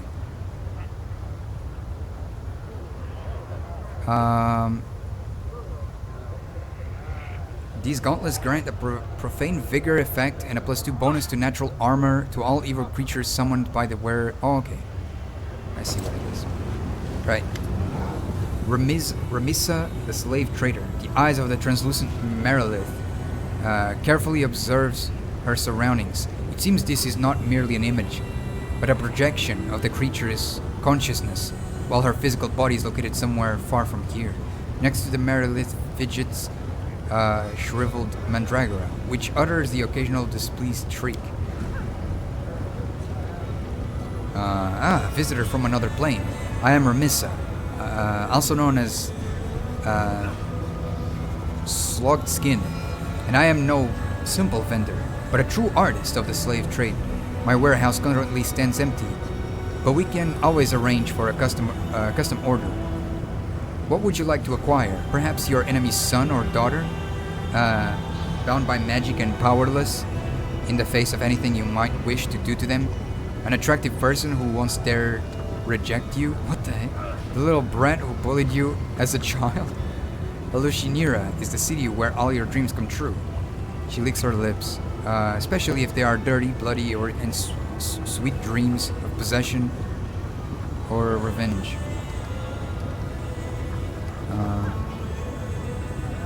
What do you mean by artist of the slave trade? While others trade for material gain, I do it for art, unlike others. I like how so many people... well, this is not a people, but you get it, like...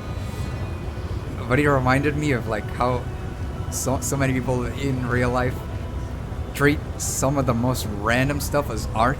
It's like I'm baffled by it. I think art lost its meaning in our current day and age. So yeah, I see some serious weird stuff out there. There's like, the band, they did call that art? It's crazy. And if you dare to say that that's not art, they feel so offended by it. You know? It's insane. It's insane. I'm sorry, but like the meaning of art nowadays is so freaking like vague that it's insane now. Oh man. Let's see. It just reminded me of that. Let's see. Unlike others, I am not involved in the faceless shipment of goods. Each slave who passes through my hands has a personality. Each slave is a spiritual experience. Not long ago, I sent my hunters to track down and capture a brave rebel fighting for the freedom of his people. And then I sold him, chained and dressed as a pleasure slave, to the tyrant who had enslaved his homeland. Some may call it cliché, but I call it a classic. What the heck? Classic of what?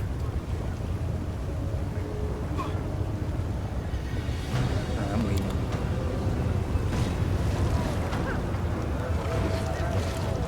Another slave trade.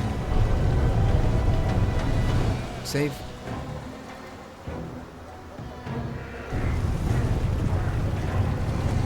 Crebus. What a name. The tall, thin vendor is swathed in a loose black robe. He is not a demon, but it is impossible to determine his race. His expressionless and hairless face is covered in tattoos and looks as if it's made of wax. His eyes are motionless. As you approach, the black figure almost doubles over as he sweeps into a low bow. The vendor moves with a supernatural delicacy and grace impossible for a human. He extends his arms, also covered in tattoos, towards you. The ink on his palms comes to life and forms the words, "Greetings, I am Crebus, vendor of magical lunatics." Man, what a crazy NPC, that's so sick. The tattoos talk for him, that's so interesting. That's super smart. The voice of the hand sounds contemplative. I can sense shadows, evil shadows that once served their old masters. Viriavaxus, whom I fought valiantly but had not the strength to defeat. Beware this one, champion, for he is linked to powers both formidable and cunning. Something inside you awakens and casts a fiery glance at the slaver. You can see the darkness curdling under the thin layers of his skin. Or rather, a shadow resembling darkness, a demon woven of shadow. Magic wares? Phantasmical guide. Quarterstaff. Ghost touch, monk weapon. Robe of malice. Okay.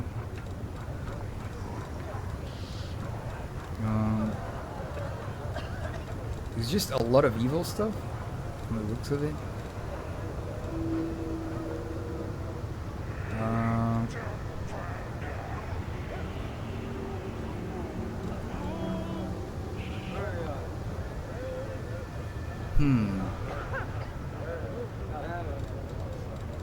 I wonder if I should get that coin. Pearl of Power? What is this? Spellcasters. Oh, I see. Oh my gosh, talking about spellcasters, I need to look at my spells. Oh my gosh, these guys, so much stuff.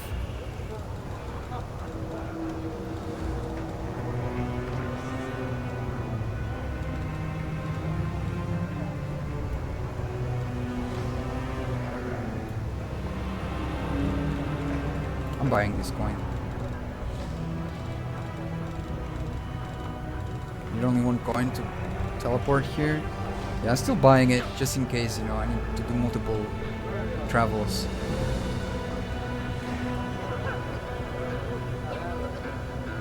Imminent demise.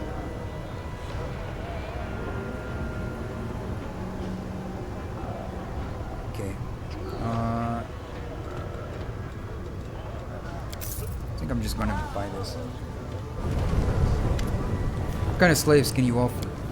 With a slight nod, Crebus points at a group of slaves standing nearby. All of them are completely motionless. Their backs are naturally straight. They seem to be drugged. Their eyes are entirely black, without a hint of pupil.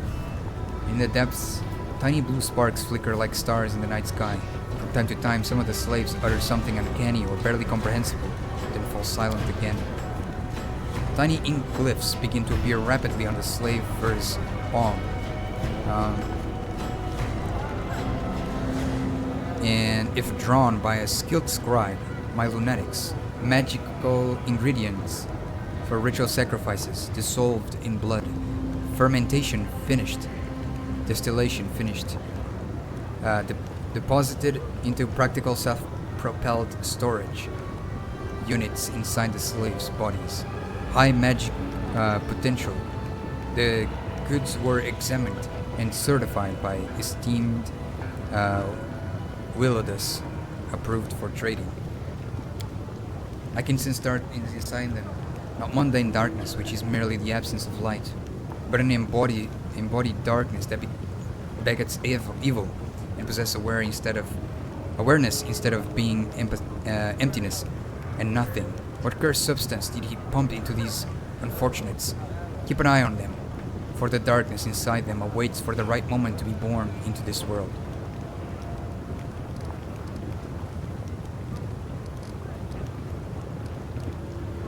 No, I'm not messing with this guy though. That is not far. He's a little bit I did it. crazy. It happens sometimes. The islands floating in the air are not the byproduct of some crazy magic. It is the energies of chaos that endow them with their bizarre properties. They're not even the most amazing things that can be found in the abyss. What are these crystal things that show up out of nowhere sometimes?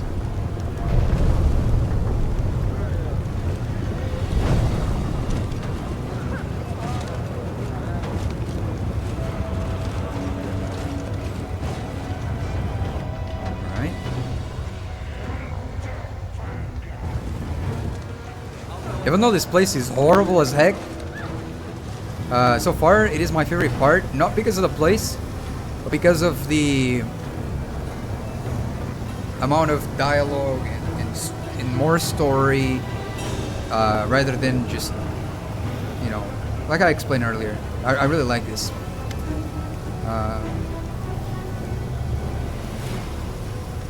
Crusading can be a bit tiresome, huh? Yeah, just not a big fan of just all fighting and like very little storyline, or like it's not like the game is zero storyline or anything. There's lots of story here. It's just like there's so much of like the management and the crusading part of it, which is like This one is more like you know, this part is more story involved, which is more nice. That's the reason why I like Maker a tiny bit more. I see. I still prefer this one rather than Kingmaker in some stuff. In Kingmaker, I still prefer like certain NPCs. But I still like this one a little bit more for the world design and the whole mythic stuff. I think that's really cool. The story, it seems like I like it slightly more as well. And yeah, it's pretty nice. I think for Kingmaker, it was like I was interested in the beginning, and then in the middle it was like it's alright, but then when it's like when you get close to the end, you get more excited about it. It gets cooler. So it's kind of like a wave. Kingmaker it was for me, but still a great story. This one so far has been like really good. The story, I've been really enjoying the characters, all their stories. I like I said before, I definitely recommend this game. Like, if there are people who played Path of Exile, what am I saying? Baldur's Gate or something like that, or other CRPGs like this, like give it a try. This game, you know, it sucks that you will have to put a lot of hours into this, because you know it's not a game for you to just play 10 hours and then be done with it. You know, it's a very long game, but at the same time, like it's worth your money because you're gonna get a lot of playtime out for what it is. And if you like these fantasy worlds and these more dark fantasy worlds, I think you prefer this one a lot. I personally prefer more dark fantasy than like super high fantasy or whatever. I like both. I like all of them, but you know that's one of the reasons why I like you know Dark Souls series. One of the reasons why I like Elden Ring and all that.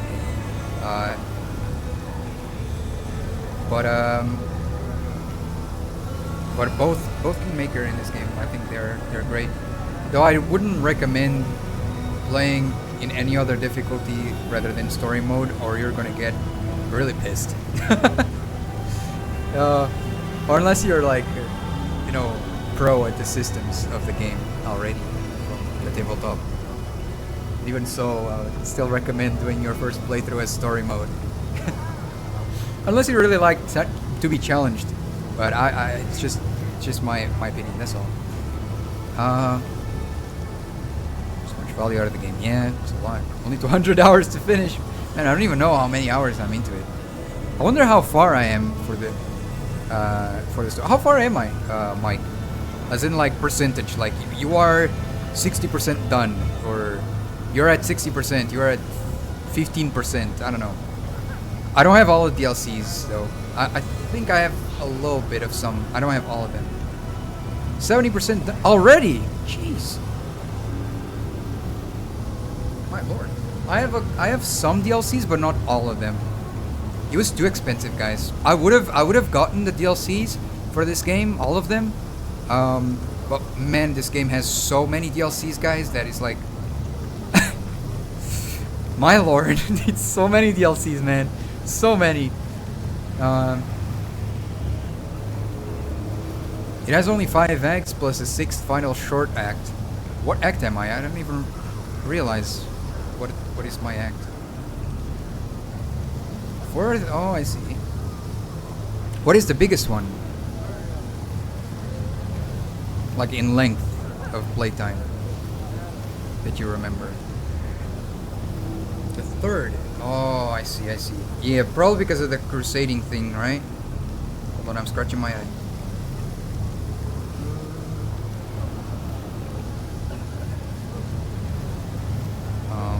I think I someday will probably try and play this game on my own, at my own pace again, and see certain stories that are left, like certain missions that I failed, or maybe in the future, who knows, probably try to get the DLCs, because right now I really can't, guys, unfortunately. I wish I could, but I'm not in a position that I would be able to, so sorry about that, but yeah, because the DLCs of this game there, man, there's so many of them, which is great. It's great that this game has, you know, a lot of content, but so many DLCs. I just hope that there is no DLC. I don't know about this, but you know, there's some games where the DLC is almost a must, not because it's like super good, but because it's like it's a closure for some point of the story or something very important for the story. I usually not a big fan of when games do this, because it's like you're buying half of the game. Now if the DLCs is a completely different storyline of like something like different quest line just for something extra, even if it takes longer, then I'm completely up to it, because that's what it should be. It's an extra, not really like a complement to the main story, you know. So I don't know if this game did it like that, or you know. The 5th is quite similar to the 3rd, but it at least seems more focused and fast-paced. Oh, I see. So I finished them, not so much. The standalone game is great enough. Oh, I see. So it's like separate stories, it seems like, right? 2 of those DLCs are combat focused with a little story, not really worth if you seeking storytelling. Oh, I see. Yeah, most of what I like is storytelling, so. You see, like, I played most of these games for their decision making of like the stories, you know, and all of that. I love like these games where your choices matter. I think it's pretty sick. I really like a lot. So it's pretty nice. Let's see. Curris, a tough-looking demon with a rough, cruel face and the hands of a seasoned warrior, greeting you with a grin. Looking to buy slaves, eh? Me, I'm just sold off the shipment I captured during the last raid. I am Curris, captain of the blood. Huh? Do you know Mialara? That nut job? Her entire crew must be wimps and weaklings if they haven't slit such a leader's throat or fed her to Ishiar's beasts yet. Let's see. Another 2 are standalone stories, which you can complete anytime. Oh, nice. I prefer it that way. Like, even if they are standalone stories that are pretty long in playthrough, I still prefer that games do stuff like that, rather than like, hey, here, this was the main story. Congratulations, you beat the game, but now if you buy the DLC, you'll have access to more detailed, you know, or like to the, you know, stuff that you missed, or like the aftermath of what happened. You know, like, no, don't do that, man. Because otherwise you're not playing the full game, because you know that something else happened afterwards, if that makes sense. It's a little bit more. There's a couple of games that I played that was like that. There's a sort of online game that I played that was like that, and I hated it. It was 15. Now it's pretty cheap because it's been many years since that game has come out now.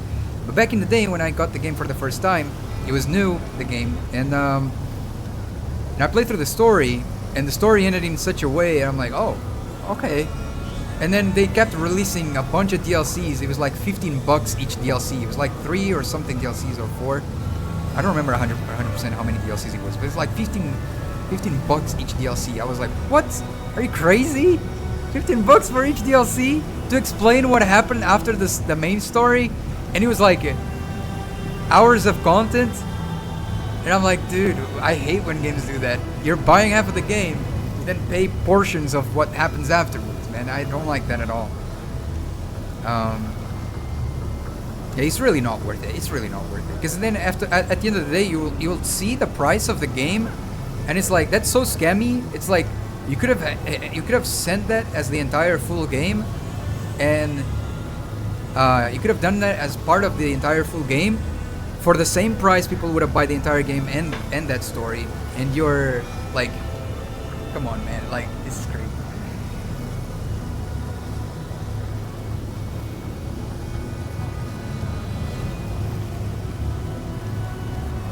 Oh, hold on, guys. Give me a second. I'll be right back really quick, okay? Right, be right back, guys. Be right back.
Alright, I'm back, guys. I'm back. There we go. Alright, sorry about that. Alright, let's see. You can't help but notice that despite Curse's dramatic bravado, a spark of fear gleams in his eyes. Let's see. And the last DLC was a celebration DLC where you... Wait, what? I missed some stuff. 2 of the DLCs are combat folk. Oh yeah, we saw that. Another 2 are standalone storylines, which you can complete anytime. It's quite similar to Varnhold's Lot in Kingmaker, pretty much offering a different point of view of the certain events. Okay, okay. Those types I don't mind either, when it's like a different like point of view of like the same events, because it's a different point of view, so it makes sense. It's an extra of like, you know, it's just extra information really. But yeah, when it cuts like for like, oh, but there's more afterwards, and this entire thing happened after, I'm like, nah, man, come on. So yeah. Let's see. I lost myself. What the heck? Where was I on the messages? Oh. And the last 2... One is quite great, and it adds a new companion, and is nicely implementing to the main campaign. Oh, damn, that would be probably really cool then. The last... And the last DLC was a celebration DLC where you can spend a bit time with your companions, your Crusader friends, and also add quite a lot of each romance. Oh, I see. Those last 2 DLCs I mentioned, you probably missed the most, but you can pretty comfortably finish the game without them. Oh, okay. Fortunately, Pathfinder games work really well even without any DLC. Yeah, which is really awesome. Which is really, really awesome. Let's see. DLCs are addictive, giving you more content should you wish to have more, rather than integral to the game for it to feel finished. Great game design. Great design in my opinion. Yeah. Mini campaign added to the game. Oh, I see. Thank you. Yeah, I'm really liking it a lot. Like, I hope you'll continue this more story path onwards. We'll see. Who are you? The demon stares at you in disbelief, then bursts into laughter. Who am I? I'm Curse. Known by some as Curse got stabbed. Captain of the legendary Bloody... I'm the most famous damned pirate in the Midnight Isles.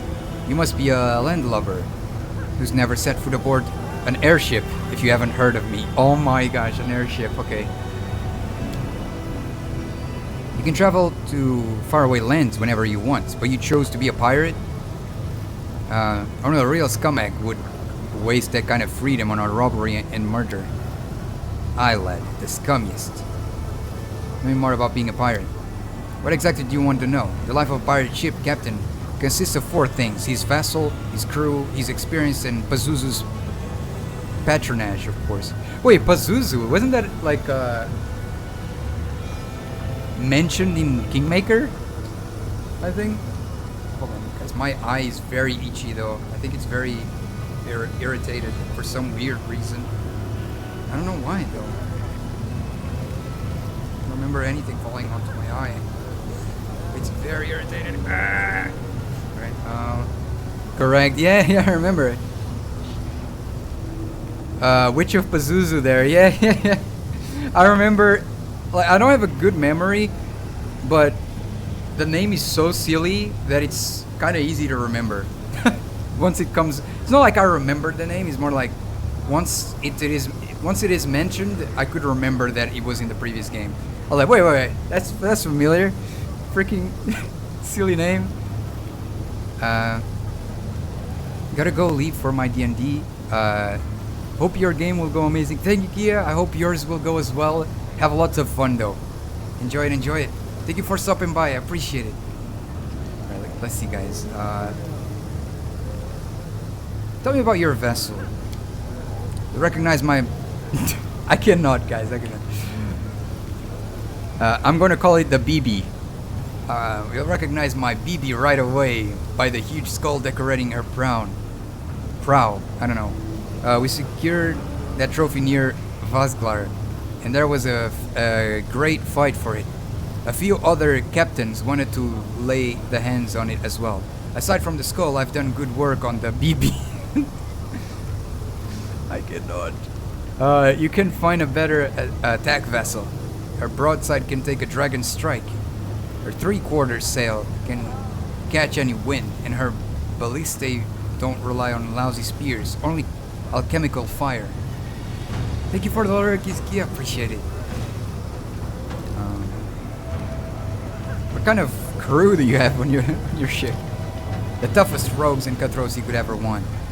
They're my hand-picked collection. Each one as bad as the next. They're the most notorious rabble, the most infamous scoundrels you could ever find in the Abyss. They'd sell their own mothers into slavery for a chipped copper. What the heck? Turn on me? Never. Nobody else could lend them a better deal than I can. If they ditched me, they wouldn't make it 3 steps before taking a knife in the back. So they've got no choice but to follow me until the end.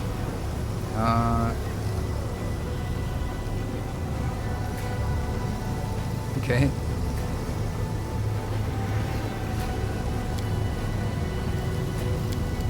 I don't really care too much about this guy. So portal up. All right, let's take the portal up. No, wait. I know the way. Wait, we're not done here. Oh wait, are we? There's a portal here. There's a portal here. Which is back to the surface, right? Quote unquote surface. Save here. I'm gonna make some cheekiness. I'm gonna save here. Go back to the next nexus. And if there's nothing to do there, I'm gonna reload this save so I don't waste a key.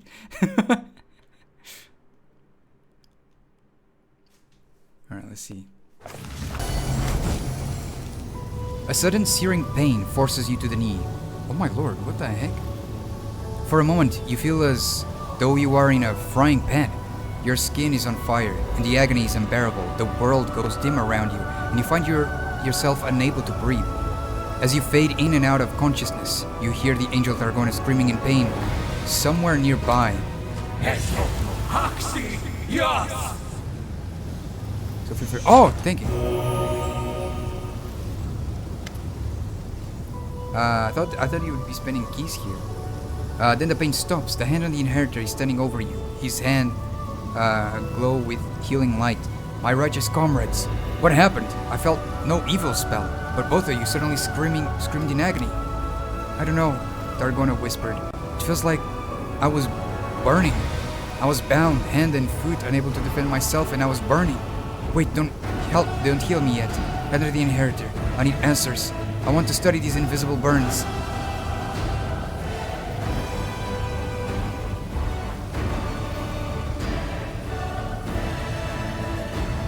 I just hope it doesn't happen again. Well, if it does, perhaps we can better understand the nature of your affliction. However, we have much to discuss. Let's put the matter of this mysterious ailment aside for now. How are we going to find the Echo of the Skari? Our mission is to eliminate the threat of the Nahindrian crystals. That should remain our priority. But we cannot ignore the Echo. Our insidious enemy knows that you are in the Abyss, champion, and it's clear that he plans to kill you. Moreover, there is still the matter of the hostage that he took from Pelur's Falls. I know how the Echo of the Skari thinks. I am certain that his lair is not in Alushinira. I believe he holds his captive in the Rasping Rifts, his lord's realm. However, as I've mentioned before, he must have a portal hidden somewhere here in the city. It wouldn't surprise me if the portal is sealed or guarded, but we must still try to find it. I can help with that. Let Nagi focus on his mission, and I will search for the portal. You can't go to the city of the demons alone, sister. Your maimed wing may deceive some of the demons into believing You're a fallen angel, but they will not all be fooled. That is why the champion and I ought to help you.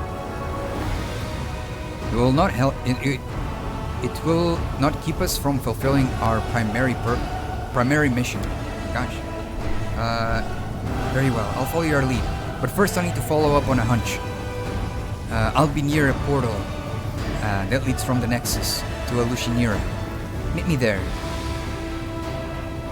So what do we do now? The Echo does not work alone. He has numerous spies and contacts among the demons involved with the Worldwound.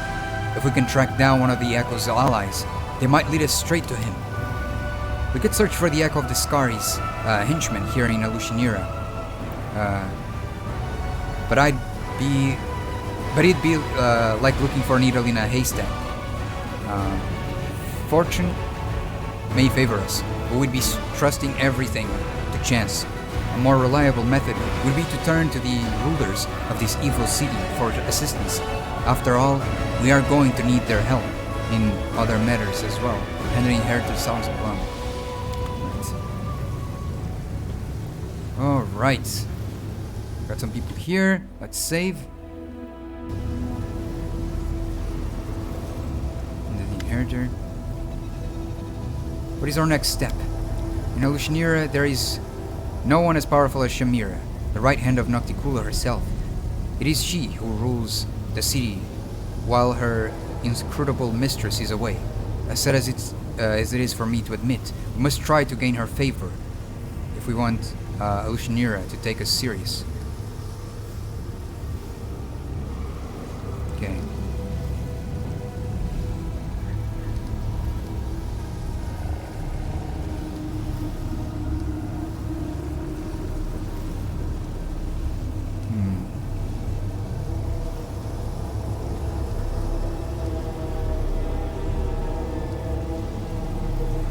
Can you hear me?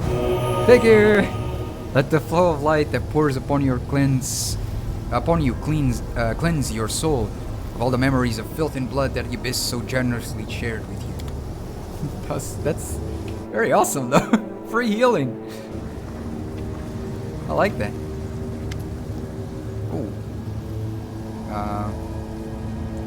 Arushale's ruby eyes stare watchfully at passers-by who don't notice her, even at arm's length. She turns to you. Her face is a mixture of contemplation, sadness, and admiration. They're amazing, aren't they? What?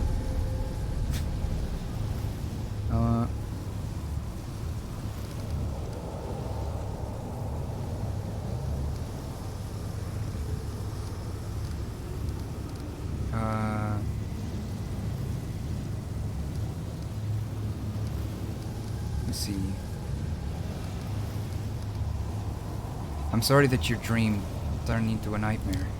Don't be sorry for me. It's all part of my journey, and it would be very naive to imagine my path to redemption as a sequence of pleasant dreams only. I've already described my countless evil deeds to you. Mortals suffer from nightmares, born of their past, and I'm glad that I had the chance to experience them as well.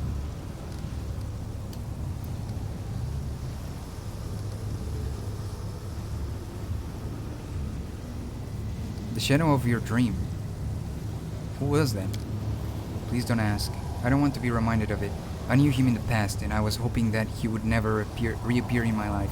We both caused each other a lot of pain. Please don't make me relive it all again. Oh, I'm sorry. My bad.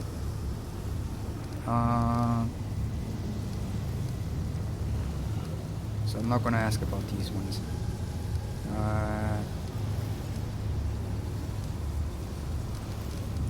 Never mind, I'm not gonna ask about anything.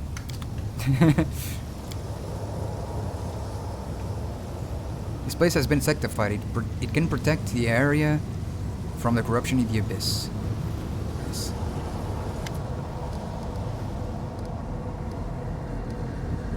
How do you feel about reconciling with your mom?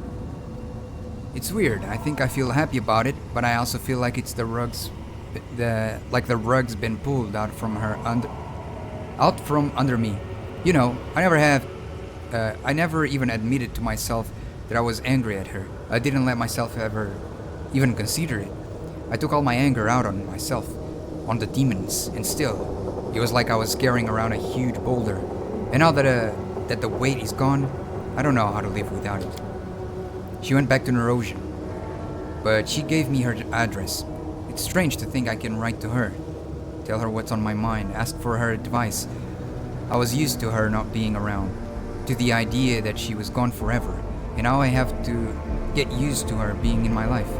Lan smiles. Thank you, Nagi, for not letting me off the hook. I was mad. I'd have sooner run into the wound and hugged the demon than gone to see her. But it turned out you were right. Thank you. I don't know what the situation is with your parents. Sorry. But if you get the chance to hug your mom, do it. Oh, that's sweet though. Clap, clap. That's really sweet.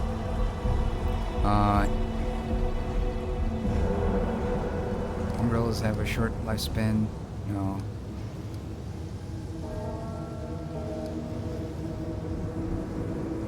Thank you. Okay, there we go.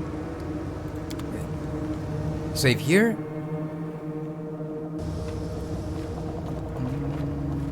Follow my lead.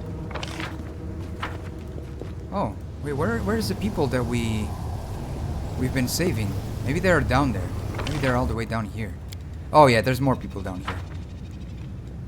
There's definitely more people down here.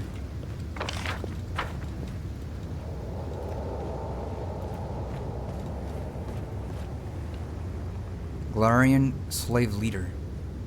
Looks like we were doomed to death, but you saved us. Glory to the crusade. Aasimar.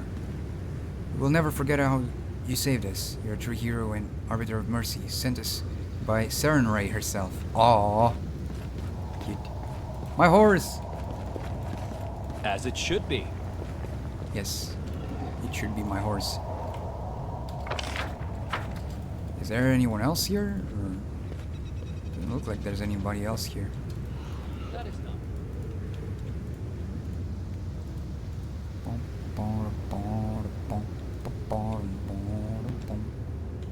What is this? Is this the wing of a dragon or something? Or spider or something? I don't know. Spiders don't have bones, right? I don't know. Do they have bones? Check the cave as well.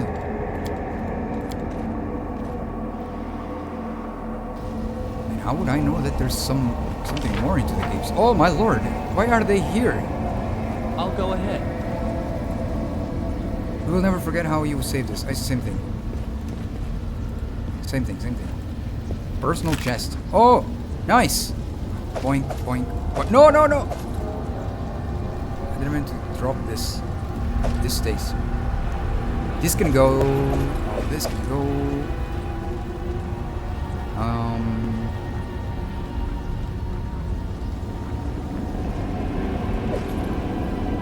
I'll keep this. Wait.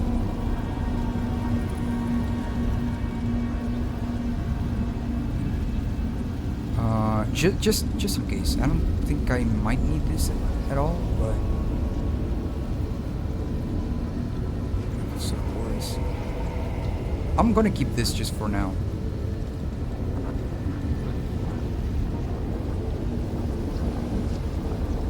Another mask. Should I keep these things? This circle mask, darkness mask? I'm gonna keep them for now. I don't know if I should keep them.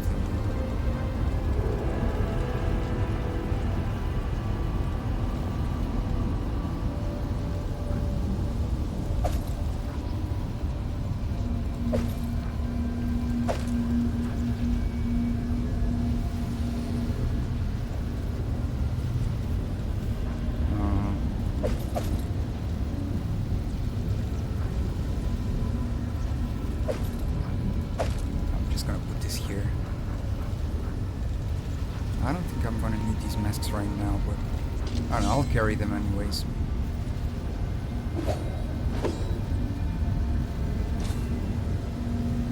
Tear obeyed.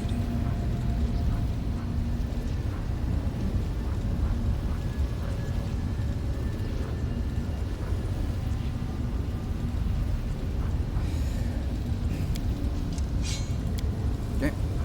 I think So you can rest here.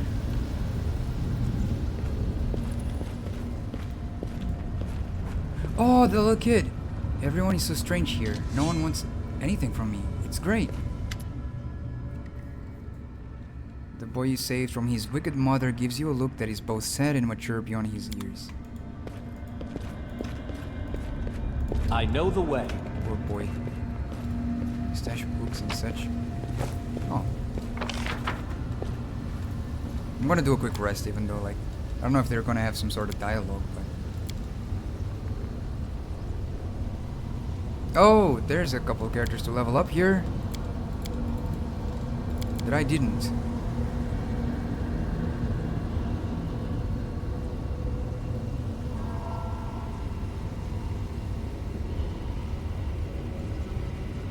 Okay.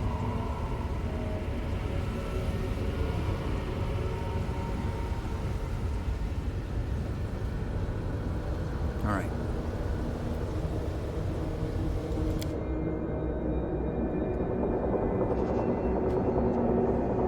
Wait, what? Oh, what?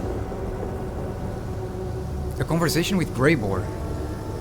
Listen, the cleric speaks quietly. Wait, I was not expecting everything because of our rest. I just rested and everything changed. The cleric speaks quietly yet with unusual resolve. I found out that there's a slave trader at the local market, a demon in a black mask. I might be grasping at straws here. But what if he's the same demon that kidnapped Trevor? Let's go there and ask him some questions. Ooh.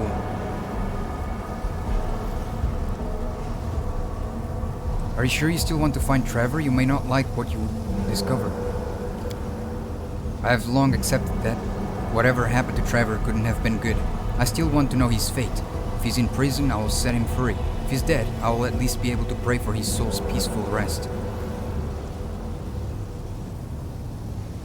Right, we'll go for it.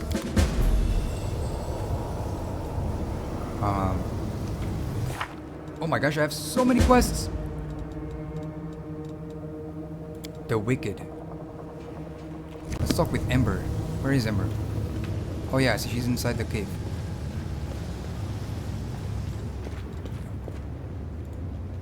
You just want to talk? I see, I see. I thought this one was Ember for a second. She looks kind of similar. Oh, Greyboar wanted to talk as well. Greyboar gives a sly smile as he lights his pipe. The excited glint in his eyes betrays his impatience to share some news with you. Finally, he can contain himself no longer. Interesting news has reached my ears, Nagi. There has been talk among the most these disreputable citizens of Alushinira that someone is hiring the most vicious thugs and cutthroats to kill a certain Willidus. Familiar name, isn't it? I strongly suspect that this is the same Willidus who set me up during the assassination of Darazant. I'd call that a fortuitous, I don't know how to read it. Fortuitous coincidence, I think. Fortuitous coincidence.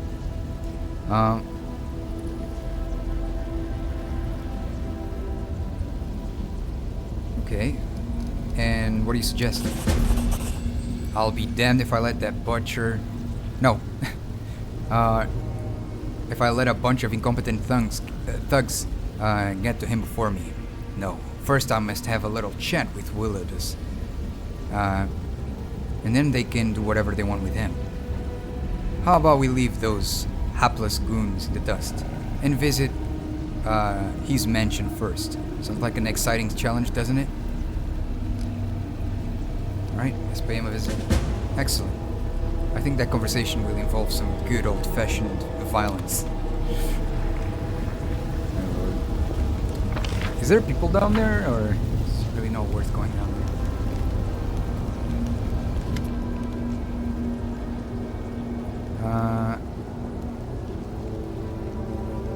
I will learn the weight of my sword. I will have faith in the Inheritor. I am the first into battle. And the last to leave it. With her eyes half closed, she whispers the words of the Oath of Iomede's paladins. Trailing off, she opens her eyes and sighs. How do we end up here? I never would have imagined I'd find myself into the abyss.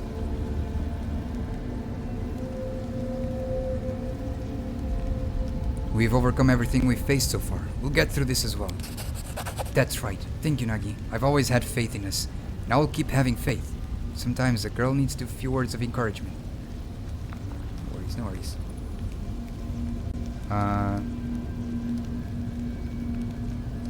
How are you? Ellen's wedding things didn't exactly go as planned. What does it matter how I am? I can't stop thinking about everyone who suffered.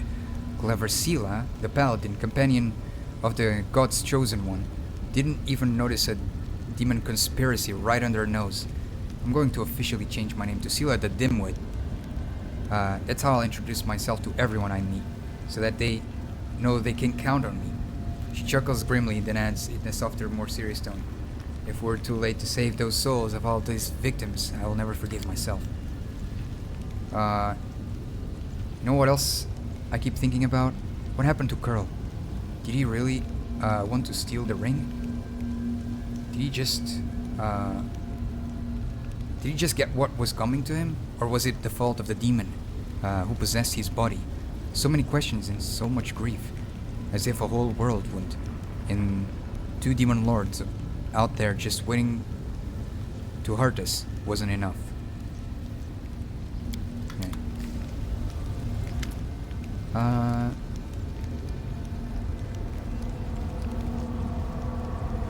What do you want to discuss with Nocticula? I don't know. I just want to see her with my own eyes. Maybe then I'll know what to say. You really think the demons will listen to you? They listened to me, didn't they? I told them what I wanted to say. They might have forgotten it all right away. What if they didn't?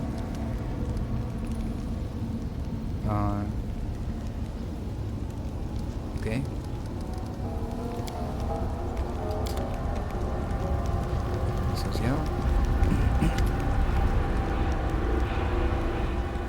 He's drawing something, but when he notices you, he fold over the paper.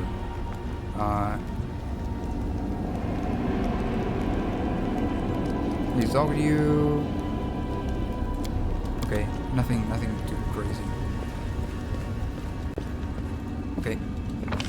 Alright. Well, guys, we can stop it here for today. And then continue on our adventure here in the Abyss. There we go. I'm really enjoying it right now. I think it's pretty awesome. So far, I'm really enjoying this part. I'm excited to see what else we're gonna find.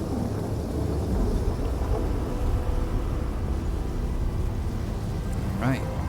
Great stream as always. I appreciate it. I'm glad you liked it. There you go. Save here. Wait, there's photo mode. How the heck is this?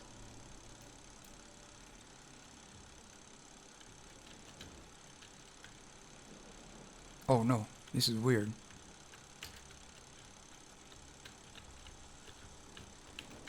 Whoa, look at that. Weather selection. Well, there's no weather in the Abyss.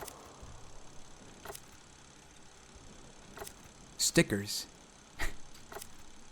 Vignette. Oh, spellbook. Thank you. Depth of field. Film grain. Visual perception. Skybox. Yeah, this is so cool. Yeah, I need to check the spellbook. That's true.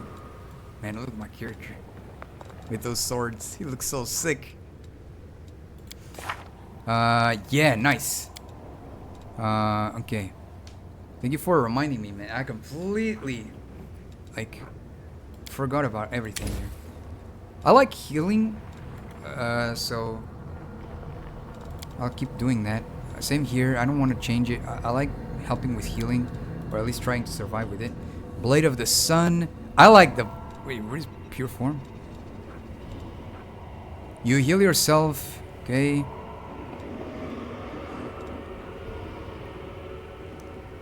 I like this one.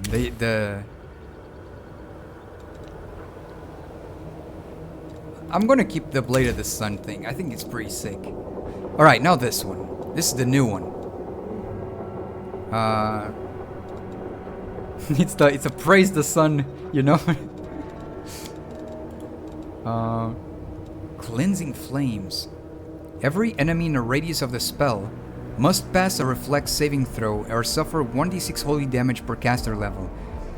Allies are dealt 1 holy damage per caster level, but are automatically healed from any ability score, damage, blindness, confusion, and dazzled, exhausted, fatigue, nausea. Oh my gosh, this is so good.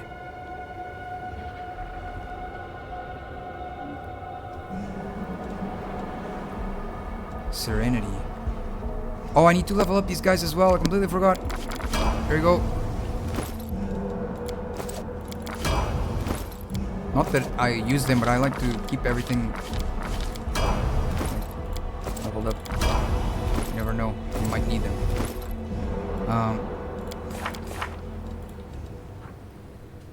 You fill the target's mind with feeling of tranquility. Okay. Oh, no. I don't think that's gonna be my playstyle. Sacred Nimbus.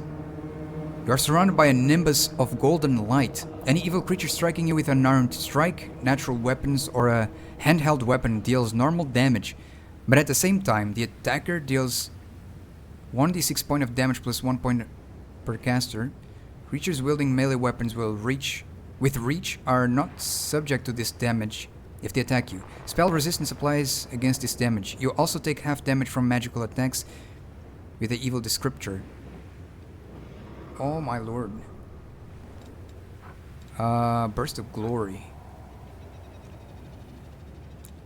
Pillar of Life. You conjure a pillar of positive... Doesn't Thingy have this? Sozial? Pretty sure he had that.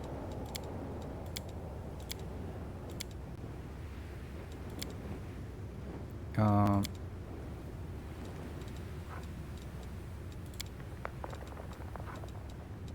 me see. Heal.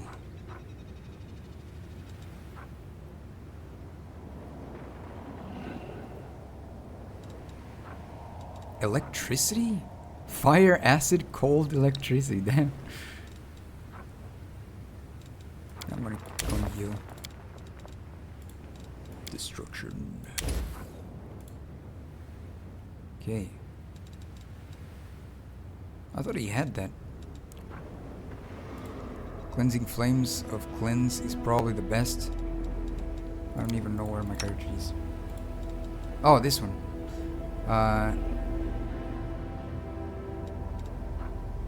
Yeah, that seems pretty cool though.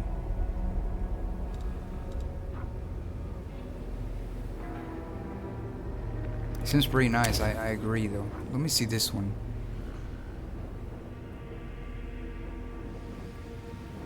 Oh, okay. There's something similar to this in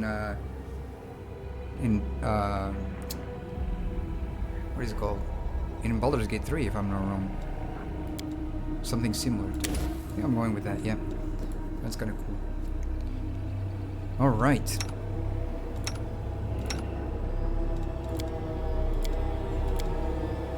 More healing, always nice. I like bringing healing anywhere, man.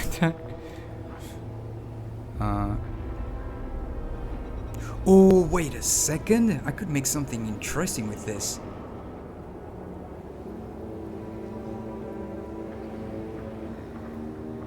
Ooh, this would be good with freaking.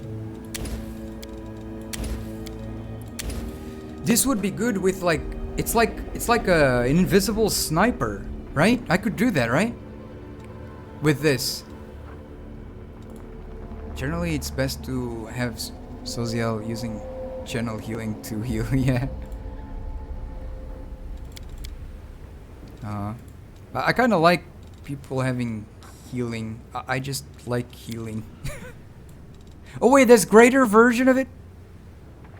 Except it confers its bonus upon all allies. Broken. Broken.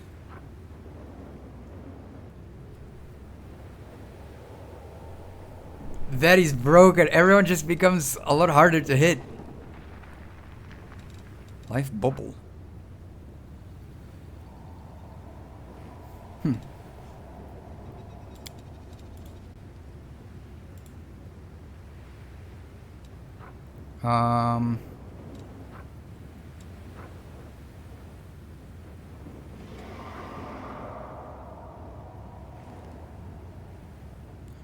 To move and attack normally for the duration of the spell, even under the influence of magic. Ooh, wait, that one seems pretty nice too. Oh, but the cure serious wounds, man. I'm always like, what? How about everyone having healing? That way everyone is, you know, safer.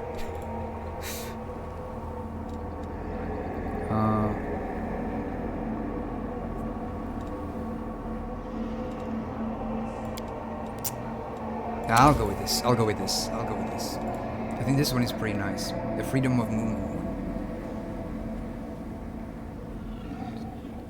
The spell enables you or a creature you touch to move and attack normally for the duration of the spell, even under the influence of magic that usually impedes movement, such as paralysis, solid fog, slow combat maneuver checks made to grapple under. Wait.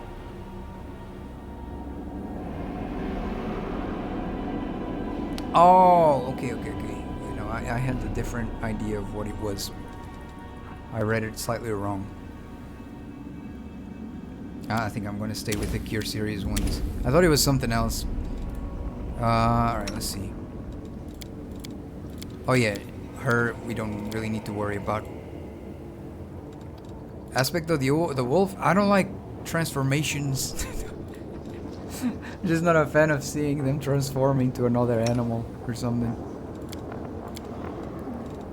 To me, it just doesn't fit the character, I guess. I don't know. Maybe it's just me.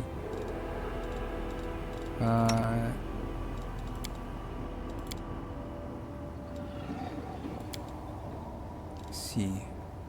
Holy Sword. I like that one.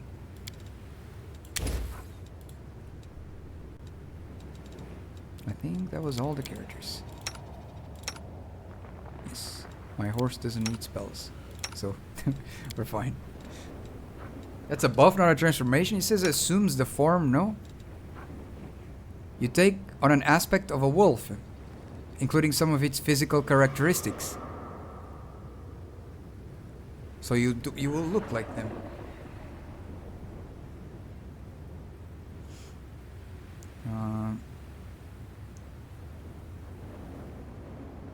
Your horse is magical and nice. Yeah, my horse is majestic. It's mythical now. It's mythical. My horse is mythical now. Right, save. There we go. And all right.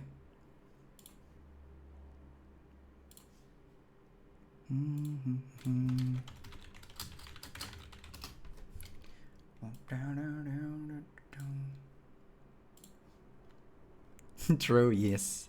Magical horse. Alright, everyone. Thank you so much for dropping by on the stream. I appreciate all you guys for spending our precious time here on my stream. Hope it was fun and it was worth.